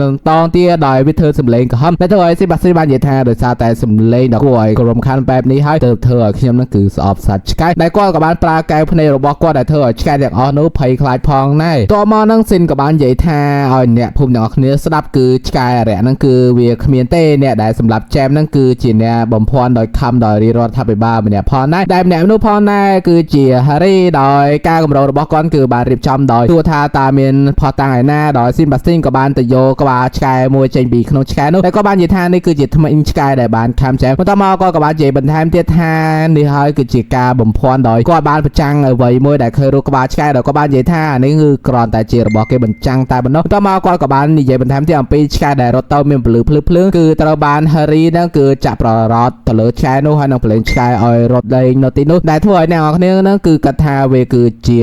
ាឆ្កែអារក្សបន្ទាប់មកហ្នឹងគឺស៊ីនបាស៊ីនក៏បានដើរទៅរកឆ្កែរបស់ចែមដែលបាននិយាយថាអស់ភារកិច្ចរបស់វាហើយគឺសូមប្រកល់មកឲ្យគាត់មកដល់គាត់ក៏បានយកក្រណាត់មួយនោះចេញដល់គាត់បាននិយាយថានេះគឺជាក្រណាត់ដ៏មានតម្លៃខ្ពស់ហើយដើម្បីបានជាវាខំនៅមកដោយគាត់ក៏បាននិយាយថានេះហើយគឺជាក្រណាត់ខោរបស់ Harry ដែល Harry គឺជាអ្នកសម្លាប់ចែមហើយឆ្កែរបស់ចែមហ្នឹងគឺចង់ជួយម្ចាស់របស់វាប៉ុន្តែវាបានត្រឹមតែខំជើងរបស់ Harry តែប៉ុណ្ណោះដែលធ្វើឲ្យ Harry ក៏អស់វាចាផងដែរអ្នកភូមិនៅទីនេះក៏បានដឹងថា Harry គឺជាអ្នកសម្លាប់ចែមផងដែរហើយក៏បាននាំគ្នាចាប់យកគាត់ទៅដែលយើងក៏លេងមកមើល Finny វិញគឺ Finny ពិតជាមានការសោកស្ដាយខ្លាំងមែនតើអំពីការឆ្កែដែលត្រូវបានស្លាប់មួយនេះវាប្រៀបដូចជាគាត់កាលពីមុនអញ្ចឹងឆ្កែគឺជាឆ្កែមួយដែលស្មោះត្រង់នឹងម្ចាស់ដែលធ្វើឲ្យស៊ីនបាស៊ីនក៏បាននិយាយថានេះគឺជាមូលហេតុមួយទៀតដែលគាត់មិនចូលចិត្តសត្វឆ្កែបន្ទាប់នៅពេលយប់ឡើងស៊ីននិងស៊ីនបាស៊ីនបាននិយាយថាគាត់នឹងចាក់ចេញពីភូមិនេះនៅពេលដែលភ្លៀងបាត់ធ្លាក់ផងដែរដែលយើងកាន់មកមើល Finny គឺកំពុងតែឈរមើលកញ្ញា Angela ដែលនាងកំពុងតែសម្លឹងនៅខាងក្រោមដែលខាងក្រោមយើងក៏បានឃើញបរិម្នាក់គឺសម្លឹងមើលកញ្ញា Angela ផងដែរដែលយើងកាន់មកមើល Harry វិញដល់ក៏បាននិយាយថាអនុញ្ញាតឲ្យគាត់ចេញទៅឲ្យគាត់ចេញទៅគេនឹងមករកគាត់ឆ្កែរយៈមួយនោះនឹងមករកគាត់ហើយគឺអនុញ្ញាតឲ្យគាត់ចេញទៅគឺគាត់មិនទាន់ចង់ស្លាប់ទេតែនៅពីខាងក្រោយគាត់នឹងយើងក៏បានឃើញដូចជាក្បាលឆ្កែផងដែរនៅពេលនោះផងដែរយើងក៏ឮសំឡេងស្រែកមកទំហឹងរបស់ Rin តែ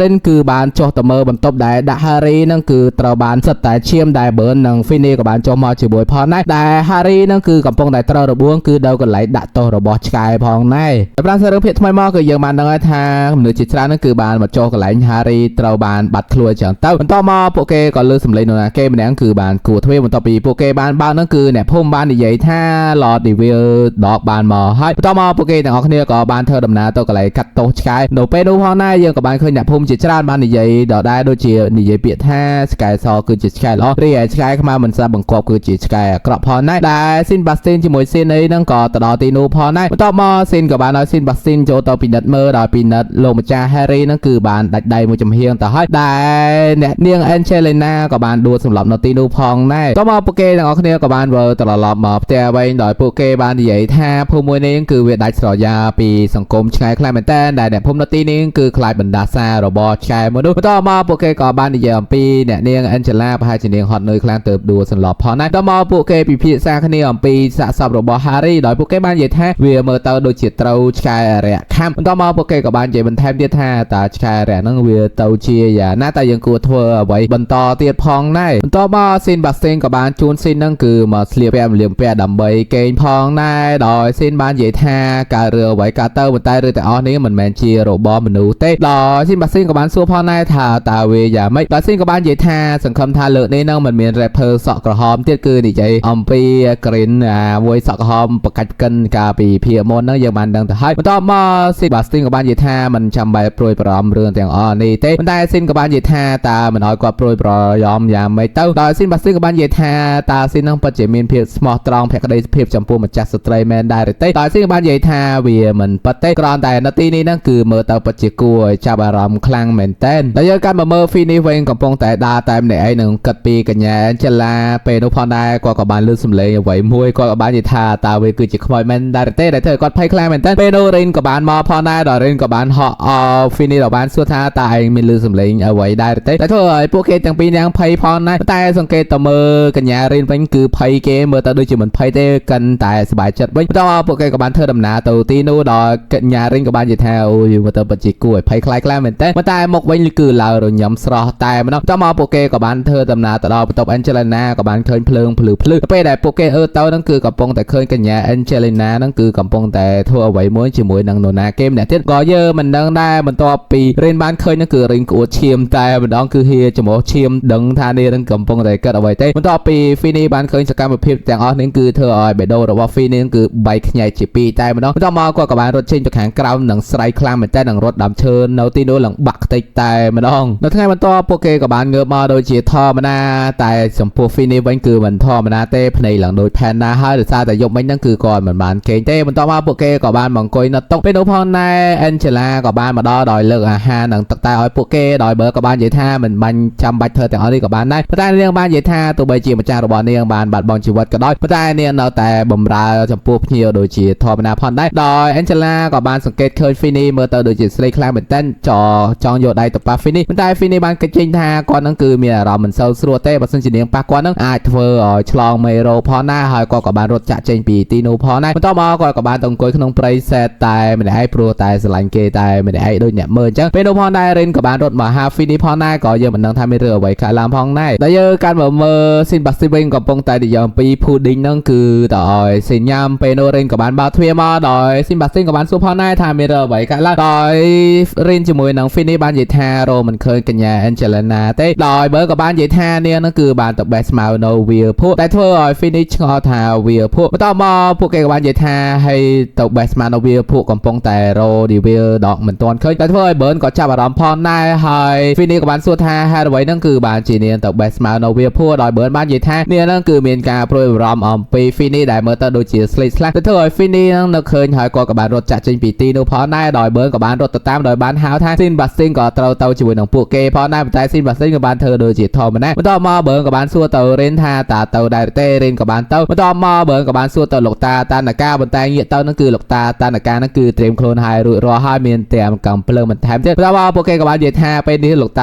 ាតានកាហ្នឹងគឺមានវិញ្ញាណហើយតចេញដំណើរទាំងអស់គ្នាដោយ Sin ក៏បាននិយាយថាមើលទៅហ្នឹងពួកគេពិតជារំខានខ្លាំងមែនតើដែលធ្វើឲ្យ Sin Bastin ក៏បានដកដង្ហើមធំផងដែរបន្ទាប់មក Sin ក៏បាននិយាយថែមទៀតថាឲ្យ Sin Bastin ទៅបង្ហាញដល់ភាពល្អឥតខ្ចោះរបស់គាត់ឲ្យពួកគេឃើញទៅដល់ Sin Bastin ក៏បាននិយាយផងដែរថា yes my lord តែយើងកាន់មក Finny បើនឹងរៀនវិញគឺកំពុងតែដើរស្រែកហៅរកកញ្ញា Angela បន្ទាប់មកពួកគេក៏បានធ្វើដំណើរទៅដល់ទី1ហ្នឹងយើងក៏បានលើសំឡេងរិនស្រែកដោយពួកគេក៏បានរត់ទៅមើលផងដែរតែនៅទីនោះយើងក៏បានឃើញដៃជើងមនុស្សជាច្រើននៅទីនោះផងដែរហើយពួកគេក៏បានសង្កេតឃើញដៃរបស់ Harry ផងដែរបន្ទាប់មកពេលនោះពួកគេក៏លើសំឡេងឆ្កែលោកពួកគេក៏បានទម្លាក់ពួនពេលនោះក៏មាននរណាគេម្នាក់ហ្នឹងគឺបានបង្ហាញខ្លួននៅទីនោះផងដែរដែលបរមអ្នកនោះគឺដើរមកគឺមិនពាក់ខោពាក់អាវទេតែយើងមើលមុខទៅគឺសង្ហាខ្លាំងមែនតើគឺថានិយាយទៅមួយម៉ាត់គឺនៅក្នុងរឿងមួយនេះបិសាចគឺចេញមកគឺសង្ហាខ្លាំងមែនតើបន្ទាប់មកពួកគេក៏ទម្លាក់ពួនដោយបិសាចម្នាក់នោះកំពុងតែហិតដៃរបស់ Harry ហិតទៅមើលទៅដូចជាមិនឈ្ងុយក៏ផ្លាស់ប្ដូរទីតាំងយកមកដាក់កន្លែងផ្សេងដោយបើបាននិយាយថាវាមិនមែនជា devil ក៏អ្វីទេវាគឺជាមនុស្សដែលរិនវិញគឺកំពុងតែមើលឡើងឈាមច្មោះទៅហើយគឺថាក្បាលខូចខ្លាំងមែនតើបន្ទាប់មក Finny ក៏បាននិយាយថាក៏ប៉ុណ្្នឹ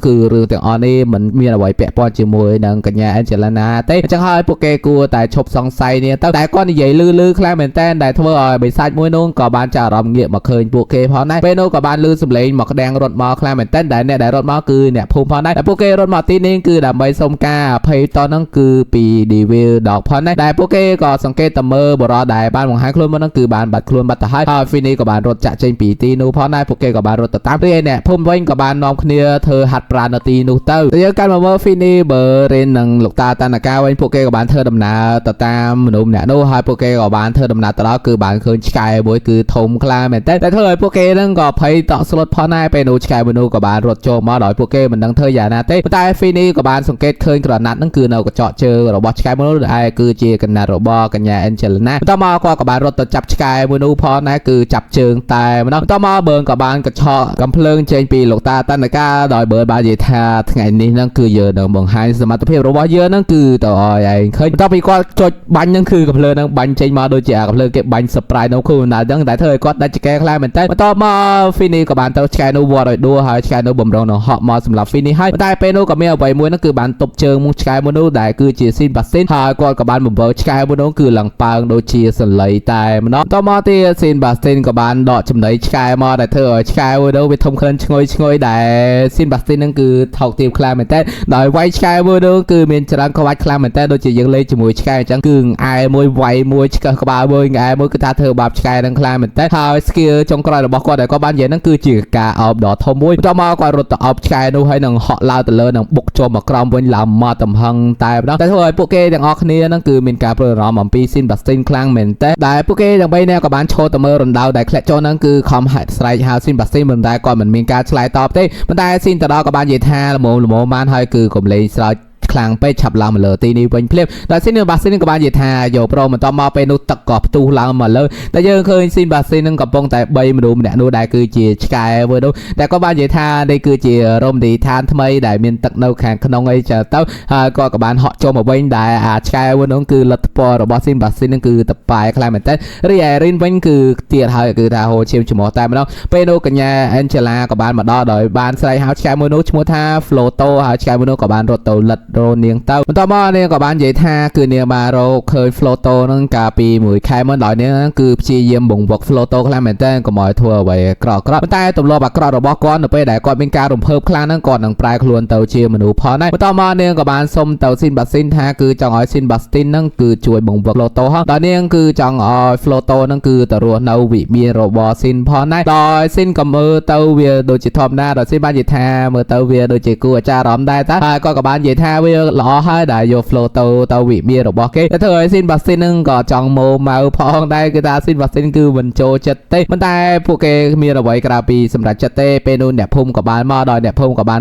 លោតចង្គង់ដោយបាននិយាយថាទីបំផុតភូមិនេះហ្នឹងគឺរួចផុតពីបណ្ដាសារបស់ Devil God ហើយតោះមកយើងក៏បានឃើញស៊ីនត្រាំទឹកដែរត្រាំទឹកហ្នឹងគឺនៅកន្លែងដែលស៊ីនបាស៊ីនចាប់ឆ្កែនោះបោកហ្នឹងដែលពួកគេសាងសង់រមណីយដ្ឋាននៅទីនេះផងដែរគឺទៅមើលទៅគឺពិតជាលឿនខ្លាំងមែនទេដោយស៊ីនបាននិយាយថាភូមិមួយនេះតែងតែមានភាពរអាប់រអួលប៉ុន្តែឥឡូវនេះគឺវាប្រែក្លាយទៅជាធម្មតាយ៉ាងលឿនខ្លាំងមែនទេខ្ញុំក៏កត់ចិត្តភាពថាវាពិតជាល្អព្រះនាងនឹងបានចូលចិត្តនៅទីនេះផងដែរបន្ទាប់មកពួកគេក៏បានរៀបចំអ្វីវ៉ាន់ដើម្បីចាក់ចេញពីភូមិនេះដល់កញ្ញាអេនជេឡាក៏បានថាបទៅ Floto ផងដែរដោយបាននិយាយថាកុំឲ្យ Floto ហ្នឹងគឺភ្លេចនាងឲ្យទាល់សោះបន្ទាប់មកនាងក៏បានទៅថា Fini ផងដែរដែលធ្វើឲ្យ Fini ហ្នឹងគឺចង់ផ្ទុះបេះដូងចេញមកខាងក្រៅហើយបន្ទាប់មកស៊ីនបាស៊ីនក៏បាននិយាយជាមួយនឹងអេនជេឡាថានាងប្រហែលជាមានសមត្ថភាពអ្វីមួយហើយដែលអាចបង្វឹកកែអរិយមួយនេះបានប៉ុន្តែស៊ីនក៏បាននិយាយកាត់ថាយើងគួរតែចាក់ចេញពីទីនេះហើយបន្ទាប់មកពួកគេក៏បានដាក់ចាក់ចេញពីទីនេះទាំងអស់គ្នាដោយកញ្ញាអេនជេឡាក៏បាននិយាយថាវានឹងមកដល់ពេលឆាប់នេះរឿងភាព9របស់យើងហ្នឹងគឺយើងបានឃើញស៊ីនបាស៊ីនហ្នឹងគឺកំពុងតែបោះសម្អាតនៅបណ្ណាល័យហើយក៏មាននរណាគេម្នាក់ហ្នឹងគឺកំពុងតែលួចមើលគាត់តែ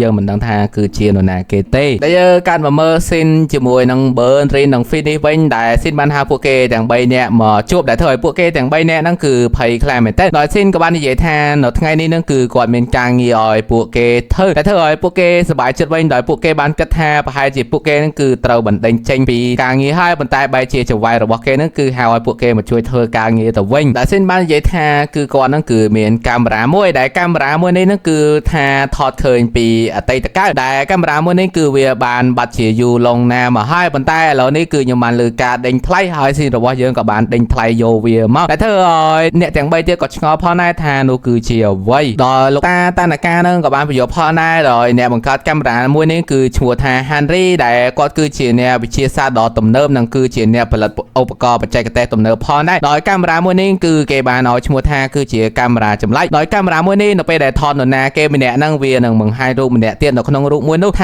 ាម្នាក់នោះគឺជានរណាគេដែលអ្នកដែលគេពេញចិត្តឬស្រឡាញ់អញ្ចឹងទៅដែលយើងបញ្យល់លម្អិតថាបើសិនជាថតដូចជាថតរូប admin អញ្ចឹងទៅហើយមាននរណាគេម្នាក់ទៀតដែល admin ចូលចិត្តហ្នឹងនឹងលេខរូបភាពមួយនោះនៅក្នុងរូបហ្នឹងផងដែរបន្ទាប់មកហ្នឹងគឺស៊ីនរបស់យើងហ្នឹងគឺបានឲ្យ Finish គឺឈរឲ្យស្ងៀមគឺគាត់ត្រូវការរយៈពេល10វិនាទីហ្នឹងដើម្បីថតរូបមួយប៉ុស្តិ៍នេះដោយ Finish យើងហ្នឹងគឺថាឈរចង់ស្ងៀមនេះគឺថាប្រឹងខ្លាំងមែនតើបន្ទាប់មករូបថតក៏បានថតបានហើយពួកគេក៏បានយកទៅផ្ដិតផងដែរដែលរូបថតដែលថត Finish ចេញមកហ្នឹងគឺមានរូបចាបមួយទៀតដែល Finish ក៏បាននិយាយផងដែរថាចាបមួយហ្នឹងគឺធ្លាប់រស់នៅជាមួយ Finish កាលពីមុនគឺថាគាត់ហ្នឹងស្រឡាញ់ចាបមួយហ្នឹងខ្លាំងមែនតើប៉ុន្តែបច្ចុប្បន្នហ្នឹងគឺចាបមួយហ្នឹងគឺបានតៃពាក់ចូលឆ្នាំងបាត់ទៅហើយបន្ទាប់មកហ្នឹងគឺលោកតាតាណកាក៏បានបញ្យល់បន្ថែមទៀតថារូបថតដែលថតចេញមកអ្វីដែលឃើញនៅក្នុងហ្នឹងបន្ថែមទៀតហ្នឹងគឺជារបស់ដែលបានស្លាប់ឬមិនមាននៅលើក្នុងពិភពលោកនេះដែលស៊ីនក៏បាននិយាយផងដែរថាគឺជារបស់ដែលគ្មាននៅលើលោកីមួយនេះដែលធ្វើឲ្យបើនឹងរេនហ្នឹងគឺថាអាមួយភ័យអាមួយដូចរំភើវាគឺមិនដឹងទៅជាយ៉ាងណាទេបន្ទាប់មកស៊ីនក៏បាននិយាយថាគឺគាត់ហ្នឹងនឹងរៀបគម្រោងការថតស៊ីនបាស៊ីនប៉ុន្តែគឺមិនឲ្យស៊ីនបាស៊ីនដឹងទេដោយបើនឹង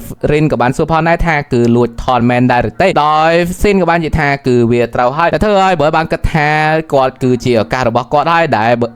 ស៊ីនបាស៊ីនហ្នឹងតែងតែចាប់កំហុសរបស់គាត់អំពីការធ្វើម្ហូបឥឡូវនេះហ្នឹងពួកគេនឹងដឹងពីចំណុចខ្សោយរបស់ស៊ីនបាស៊ីនមួយឬក៏ពីរហើយស៊ីនក៏បានសួរថាតើពួកឯងត្រៀមខ្លួនសម្រាប់ធ្វើការងារហើយមួយនេះហើយឬនៅហើយពួកគេក៏បានយកព្រមផងដែរដោយពួកគេក៏បានរៀបគម្រោងថតដោយស៊ីនបាននិយាយថានៅពេលថ្ងៃនេះហ្នឹងគឺស៊ីនបាស៊ីននឹងចូលទៅសម្អាតនៅបណ្ណាល័យដែលយើងក៏លេងមកមើល Fini បើនឹងរៀនវិញកំពុងតែរៀបចំថតស៊ីនបាស៊ីនដែលកំពុងឈរពាក់ស្រោមដៃប៉ុន្តែពួកគេមិនទាន់បានថតទេគឺស៊ីនបាស៊ីនហ្នឹងគឺសម្អាតលឿនខ្លាំងមែនទែនគឺថាផ្លាស់ទីយកតែម្ដងទៅធ្វើឲ្យពួក3នាក់ទៀតហ្នឹងគឺដាច់ចកេះខ្លាំងមែនទែនគឺថតគ្មានបានអីមួយប៉ុស្តិ៍ទេគឺបន្ទប់នោះសម្អាតស្អាតហើយស៊ីនបាស៊ីនក៏បានដើរចេញហើយពួកគេគឺថតបានអីមួយប៉ុស្តិ៍ហើយនៅតែសរសើរថាស៊ីនបាស៊ីនហ្នឹងគឺពិតជាអស្ចារ្យខ្លាំងមែនទែនបន្ទាប់មកហ្នឹងស៊ីនក៏បាននិយាយបន្ថែមទៀតថាស៊ីនបាស៊ីនហ្នឹងនឹងទៅរៀបសម្អាតនៅបន្ទប់មួយផ្សេងទៀតដែលនៅពេលដែលស៊ីនបាស៊ីនកំពុង งแต่เรียบสมานเป็นพอนายปีนี้กับบ้านรนตาปิยาโจมาคือทารนยังคือดำใบบกซินบัสตินแต่มันต้องมันได้คือรนโจมานั่นคือซินบัสตินบกสมาโดยเฉียทอมันน่าให้ฟินิเยอะไปนั่นคื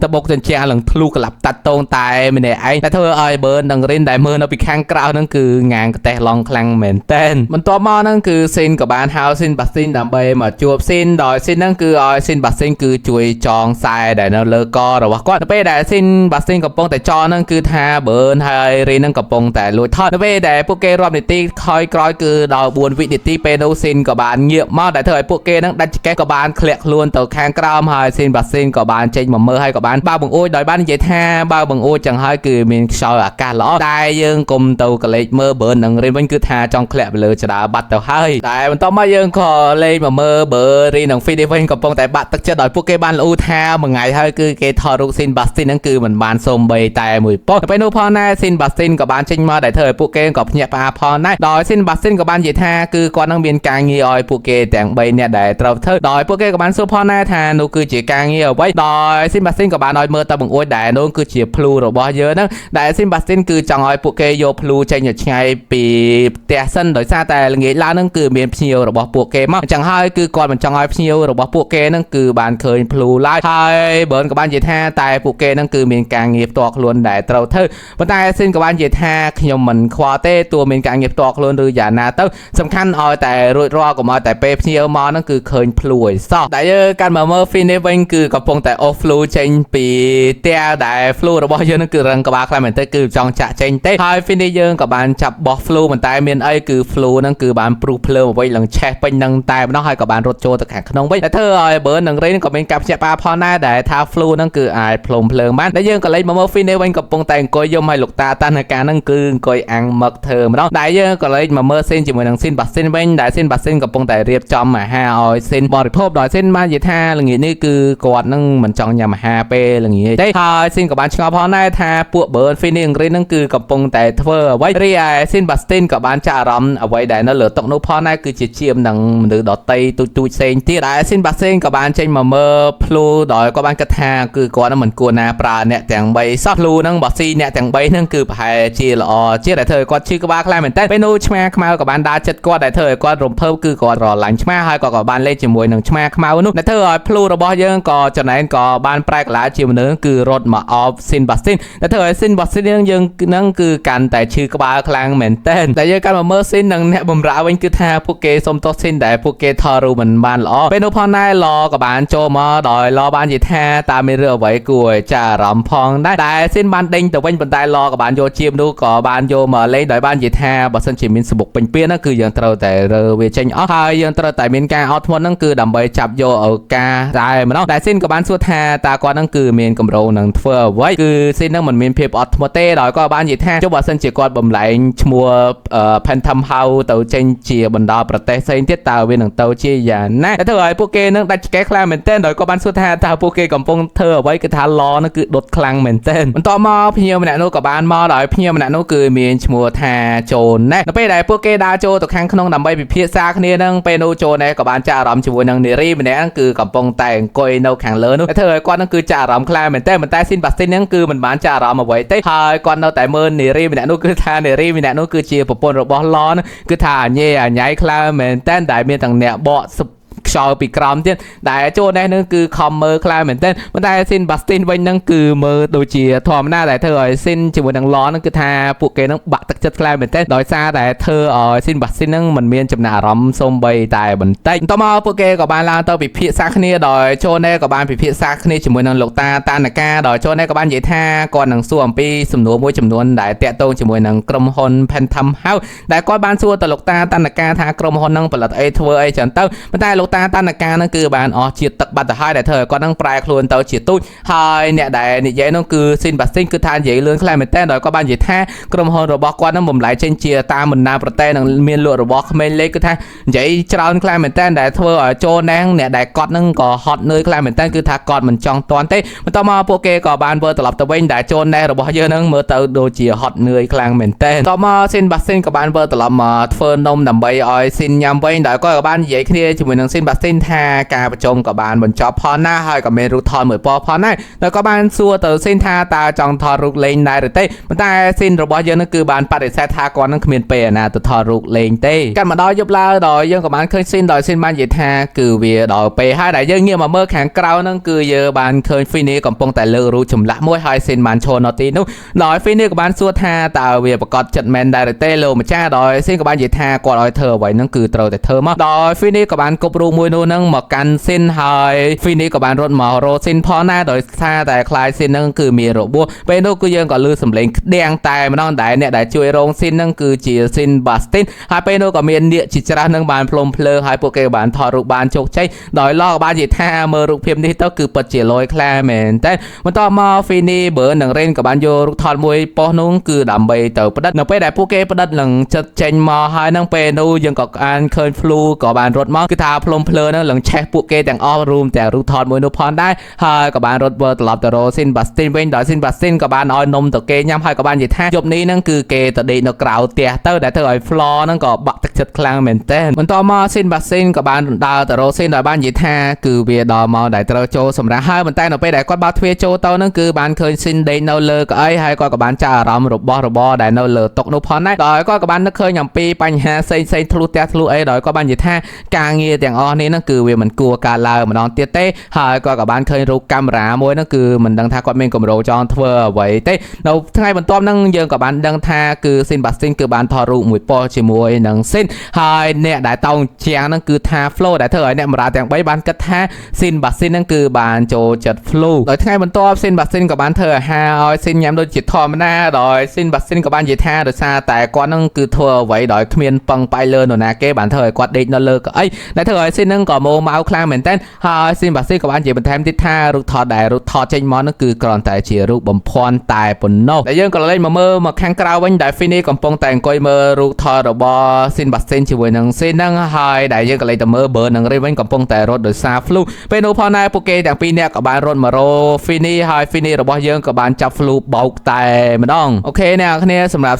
บเรื่องครูซากับบางเพียบผมบัวระบอยังคือจอบดอยปนังบอสันเจียย่อมใหญ่คอยคือโซมาเชียสไรฮอนแต่แต่แอดมินคานมาสำหรับเรื่องมอนั่นคือยังมันเคยบรอมันนั่นคือกับปงแต่รถเกจมนุษย์หมวยกล้อมได้มนุษย์หมวยกล้อมนั่นคือบานมันเชียมาปีหนูนะเกมเนี่ยได้ชัวเทมมันต่อมาบรอได้รถแต่เนี่ยนั่นก็รถตลอดเลยสเปียนเป็นโนได้เก็บบักได้หรือว่าเก็บมอคือมีฉันเชียนมุ้ยในเก็บบ้านในใหญ่แท้เป็นนี้นั่นคือเชียหรือว่าเก็บให้ได้ยังกับบ้านลือสำเร็จบรออัดกับบ้านมันเนี่ยที่บ้านในใหญ่แท้ฉันเชียนมุ้ยนี้คือมันซ้ำหนังเกเต้ได้ฉันเชียนมุ้ยนี้นั่งเกมเอาชัวแท้ก็ได้สังคมในได้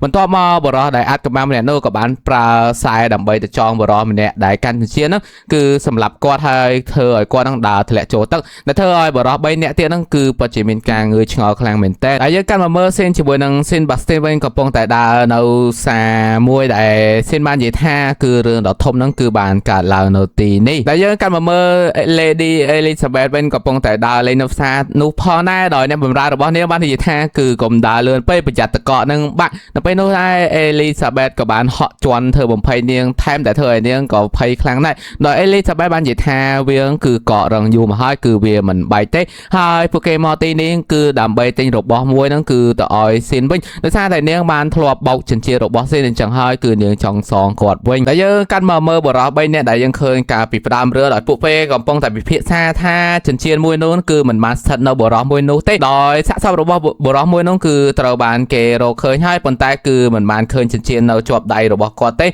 ้จังไฮฉันเชียร์วีไอท่าหนังนหนูนาเกเซนเตี้ยโดยยังการมาเมื่อเส้นจมูกหนังเส้นบัสเซนกับปงแต่ดาเลยนกนงซาโนเปโนยังกับบ้านเคยเนี่ยรวมเนี่ยกับปงแต่สับสายปีอุปกรณ์เลงโรบอก็เปโนเส้นกับบ้านชกเมื่อดอยเส้นบ้านจกโอตัวตุ้มวยโนดอยบรอเนี่ยรบ้านใหญ่แท้ตุ้มวยนี่คือเชียร์บอกกรมพลแผ่นทอมดอยเส้นบ้านใหญ่แท้ระบอกมวยนี่คือเวียมันแมนเชียร์ระบอกปะเต้แต่ก็ทลบเลงเวียปีมนพองได้บนใต้สมัยแต่กรมพลมาจ้าดาวนั่นก็เหมือนเมระบอกปัดพองจังไฮระบอกนี่คือเวียมันแมนเชียร์ระบอกปะเต้เปโนเนี่ยเสริมเกชัวทายางกับบ้านจุกเนี่ยชิมวยหนังเส้นดอยก็บ้านใหญ่ปราบเส้นท่ากอดมอตีนี่คือเมียนกระตาปะเกจมวยดอยก็บ้านใหญ่ชราคลายเหมือนเต้นชิมวยเส้นบนใต้เส้นเธอโดยเชียร์มันจ้าร้องกับบ้านดาวเชงเตอชิมวยเส้นบัสเส้นเป็นโนกอดบ่มรงหนึ่งโยได้ระบอกกอดนั่งเตอจับเส้นบนใต้ตระบานเส้นบัสเส้นไว้เชงดอยเส้นบัสเส้นบ้านใหญ่ท่าจะไว้ในระบอกกอดนั่นคือต้นซอยนั่นจังให้คือกลมโยได้ตบปลาตะเลเส้นดอยย่างกับบ้านส้มโตหายย่างกับบ้านเมียนเรื่องจองปิดเพียซาคเนชิมวยหนังเส้นพอง ណែដោយពួកគេក៏បានពិភាក្សាគ្នា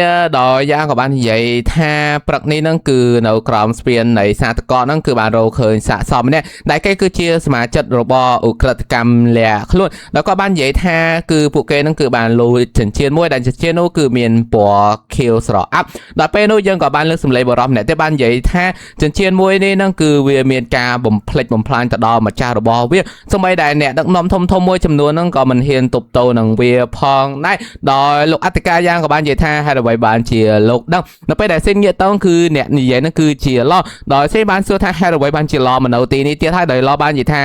នេះគឺជាភោជនីយដ្ឋានរបស់ខ្ញុំតើដោយសេនក៏បាននិយាយថាថ្មមួយនេះនឹងគឺត្រូវបានអ្នកវិទ្យាសាស្ត្រមួយចំនួនត្រូវបានរកឃើញដោយថ្មមួយនេះគឺវាមានកម្លាំងខ្លាំងមែនទែនហើយថ្មមួយនេះគឺត្រូវបានបំបែកចេញជាពីរដែលមួយនឹងគឺនៅលើដៃរបស់សេនហើយមួយទៀតនឹងគឺជាចិញ្ចៀនដែលកំពុងបាត់នឹងហើយដោយសេនក៏បានសួរផងដែរថាហេតុអ្វីនឹងគឺចិញ្ចៀនមួយនេះត្រូវបានគេលួចបានដោយលោកអធិការយ៉ាងក៏បាននិយាយថាចិញ្ចៀនមួយនេះនឹងគឺត្រូវបានបាត់នៅពេលដែលកំពុងធ្វើដំណើរគឺត្រូវបានគេលួចប្លន់ពេលនោះសេនក៏បាននិយាយថាបើសិនជាលោកអធិការយ៉ាងប្រាប់គេគ្រប់បែបយ៉ាងហ្នឹងគេនឹងចូលរួមដោះស្រាយបញ្ហាមួយនេះផងដែរយកតាមមើលអ្នកបម្រើរបស់ Lady Elizabeth វិញកំពុងតែរករបស់របរហ្នឹងគឺដើម្បីឲ្យ Lady Elizabeth ប៉ុន្តែ Elizabeth ហ្នឹងបាននិយាយថាវាមិនតំណងលេងទេវាគ្រាន់តែជារបស់ស្គូលេងឬបំលឺសម្លេងគឺវាគួរឲ្យធន់ខ្លាំងមែនតើគឺនាងហ្នឹងគឺអាចដើររករបស់ដោយខ្លួនឯងបានហើយ Elizabeth ក៏បានដើរចេញហើយអ្នកបម្រើរបស់នាងក៏បានរត់តាមពេលនោះយើងក៏បានឃើញបរិសម្នាក់គឺដើរកាត់មុខរបស់ពួកគេដែលគឺជាអ្នកលេងភ្លេងនៅពេលដែលបរិសម្នាក់នោះបានដើរផុត Elizabeth ដោយលើអ្នកបម្រើរបស់ Elizabeth បានហៅថា My Lady ណាគឺបរិសនោះគឺងាកមកគឺថាកហ្នឹងគឺកាច់មកតែម្ដងហើយក៏បានសើចផងដែរតែយើងកាន់មកមើលស៊ីនវិញគឺកំពុងតែធ្វើមុខស្អុយដោយស៊ីនបាននិយាយថាហេតុអ្វីយើងត្រូវមកទីនេះដោយលោកអធិការយាបាននិយាយថាទីនេះហើយគឺជាកន្លែងដែលដោះស្រាយបញ្ហាបានច្រើនខ្លាំងមែនតើអញ្ចឹងហើយទុកឲ្យគាត់ចូលទៅមុនតែហាងមួយនោះគឺ Undertaker ហ្នឹងហើយបន្តមកគាត់ក៏បានដើរចូលទៅមិនតែទ្វាររបស់គេគឺគ្រាន់តែជាកណាត់ទេដោយលោកក៏បានសួរថាហេតុអ្វីបានជាយើងនៅហាងមួយនេះដោយសេបាននិយាយថាអត់ចាំទេយើងដោះស្រាយបញ្ហាការមុនឧក្រិដ្ឋកម្មគឺដោះស្រាយ The Rapper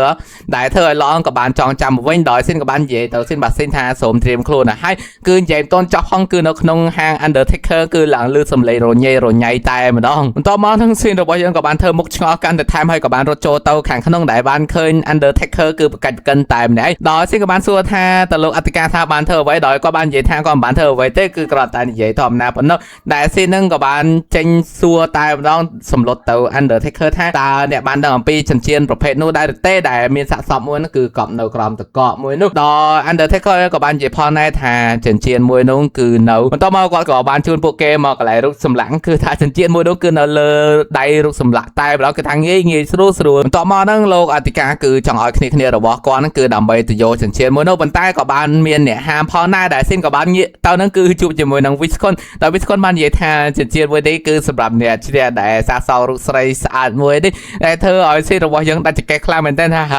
Viscon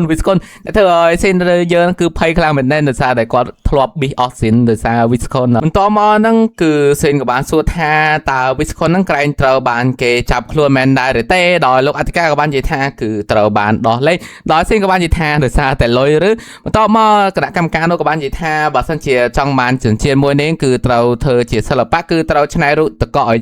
ស្អាតហ្នឹងគឺដើម្បីយកឈ្នះរូបចម្លាក់មួយនេះហើយពួកគេនឹងទទួលបានចិញ្ចៀនមួយនោះដោយស៊ីនក៏បាននិយាយផងដែរថាគ្រាន់តែជាសិល្បៈចម្លាក់ទេគឺវាងាយស្រួលខ្លាំងមែនតើគឺខ្ញុំនឹងទទួលបានចិញ្ចៀនមួយនេះពេលនោះលោកអធិការក៏បាននិយាយផងដែរថាតើអ្នកចង់បានចិញ្ចៀនមួយនេះមែនទេវាគឺជាផុសតាងជាច្រើនគឺនៃការលួចរបស់វានឹងពាក់ព័ន្ធជាមួយនឹងក្មេងស្រីដតៃទៀតដោយស៊ីនក៏បាននិយាយថាគឺខ្ញុំមិនខ្វល់ទេដោយលោកអធិការក៏បាននិយាយបន្ថែមទៀតថាគឺចិញ្ចៀនមួយនេះនឹងគឺមានបណ្ដាសាខ្លាំងមែនតែដោយស៊ីនក៏បាននិយាយថាមានបណ្ដាសាខ្លាំងមែនទេគឺខ្ញុំចូលចិត្តគឺវាដូចជាចិញ្ចៀនរបស់ខ្ញុំខ្លាំងណាស់ពេលនោះ Undertaker ក៏បាននិយាយផងដែរថាចិញ្ចៀនត្បូងហ្នឹងគឺវារឹងប៉ុន្តែថ្ងៃណាមួយហ្នឹងគឺវាអាចនឹងផុយស្រួយខ្លាំងផងដែរអញ្ចឹងហើយស៊ីននឹងគួរតែប្រយ័ត្នខ្លួនផ្លាស់ទៅដោយស៊ីនបាននិយាយបន្ថែមទៀតថាចិញ្ចៀនរបស់គាត់ជាមួយចិញ្ចៀនមួយនេះហ្នឹងគឺវាត្រូវបានបំបែកជាពីរអញ្ចឹងហើយគឺគាត់ត្រូវតែយកចិញ្ចៀនមួយនោះគឺឲ្យវាមកនៅជាមួយគ្នាវិញដែលយើងនិយាយទៅមើលស៊ីនបាស៊ីនក៏បានញញឹមផងដែរហើយស៊ីនក៏បាននិយាយទៅស៊ីនបាស៊ីនថា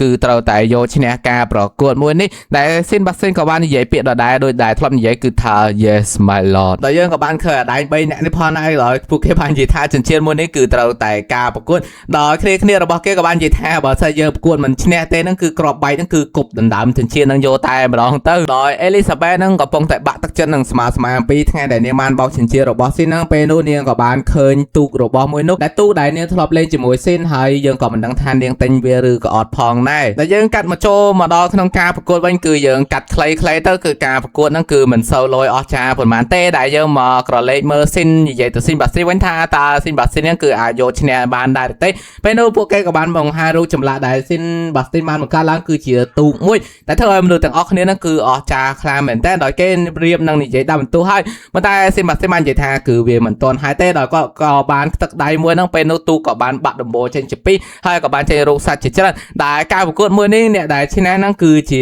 ស៊ីនបាស្ទីនដែលពេលនោះហ្នឹងគឺពួកអាដែក3នាក់ក៏បានចុះទៅគម្រាមដោយគេបាននិយាយថាអញមានកំភ្លើងអញមានក្របបែកតើពួកឯងចង់បានធ្វើអ្វីដោយពេលនោះហ្នឹងគឺលោកអធិការក៏បានជំរាបប្រជាជនហ្នឹងគឺចាក់ចេញពីទីនេះដោយលោកអធិការក៏បានឲ្យស៊ីនរត់ផងដែរប៉ុន្តែស៊ីនបាននិយាយថាគឺគាត់មិនរត់ទេកុំយកចិត្តទុកដាក់មកលើគាត់ប៉ុន្តែអធិការក៏បាននិយាយថាក្នុងនាមគាត់គឺជាពលីងគាត់ត្រូវតែការពារប្រជាជនដោយលោកអធិការក៏ចង់រត់ចូលទៅជួយស៊ីនប៉ុន្តែពេលនោះហ្នឹងគឺពួកអាដែង3នាក់គឺបាញ់គម្រាមផងដែរដោយពួកអាដែងហ្នឹងក៏បាននិយាយថាតើឯពិតជាមិនចង់រត់មែនដែរទេដោយស៊ីនក៏បាននិយាយថាគឺយើងមិនចាំបាច់ទេព្រោះតែពេលនោះហ្នឹងគឺស៊ីនបាស៊ីនហក់មកទាត់កំភ្លើងចេញហើយជីស្គីបំរើ4តង់ឯណាតែធ្វើឲ្យអ្នកគណៈកម្មការផ្សេងទៀតគឺកាន់តែសរសើររីឯវីស្កុលវិញក៏បាននិយាយថាធ្វើឲ្យនារីដតីទៀតគ្រប់រូប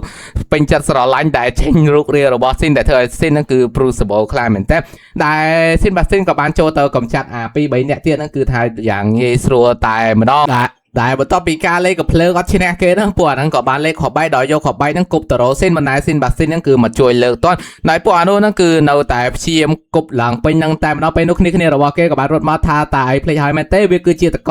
តែពួកគេក៏បានសង្កេតឃើញថាគឺតកហ្នឹងគឺបានបែកបាក់ទៅហើយដោយស៊ីនបាស៊ីនហ្នឹងក៏បានគប់ស៊ីនឡើងទៅលើធ្វើឲ្យស៊ីនហ្នឹងកៀងខ្លាំងមែនតើហើយតកក៏បានបាក់ធ្លាក់ពួកគេទៅដែលធ្វើឲ្យលោកអធិការបាននិយាយហៅថាគឺស៊ីនប៉ុន្តែឡក៏បាននិយាយថាវាពិតជារឹងមាំខ្លាំងណាស់ដែលស៊ីនជាមួយនឹងស៊ីនបាស៊ីនហ្នឹងគឺបានចូលនៅលើទូកមួយនោះតែធ្វើឲ្យអ្នកទាំងអស់គ្នាកាន់តែមានភាពអស្ចារ្យហើយវីស្កុនហ្នឹងគឺនិយាយច្រើនខ្លាំងមែនទែនគឺថាឯណាកប៉ៅគឺជាកប៉ៅនៃការកកើតពិភពលោកឯណាគឺថាអាប៉ែនេះគឺកាន់តែ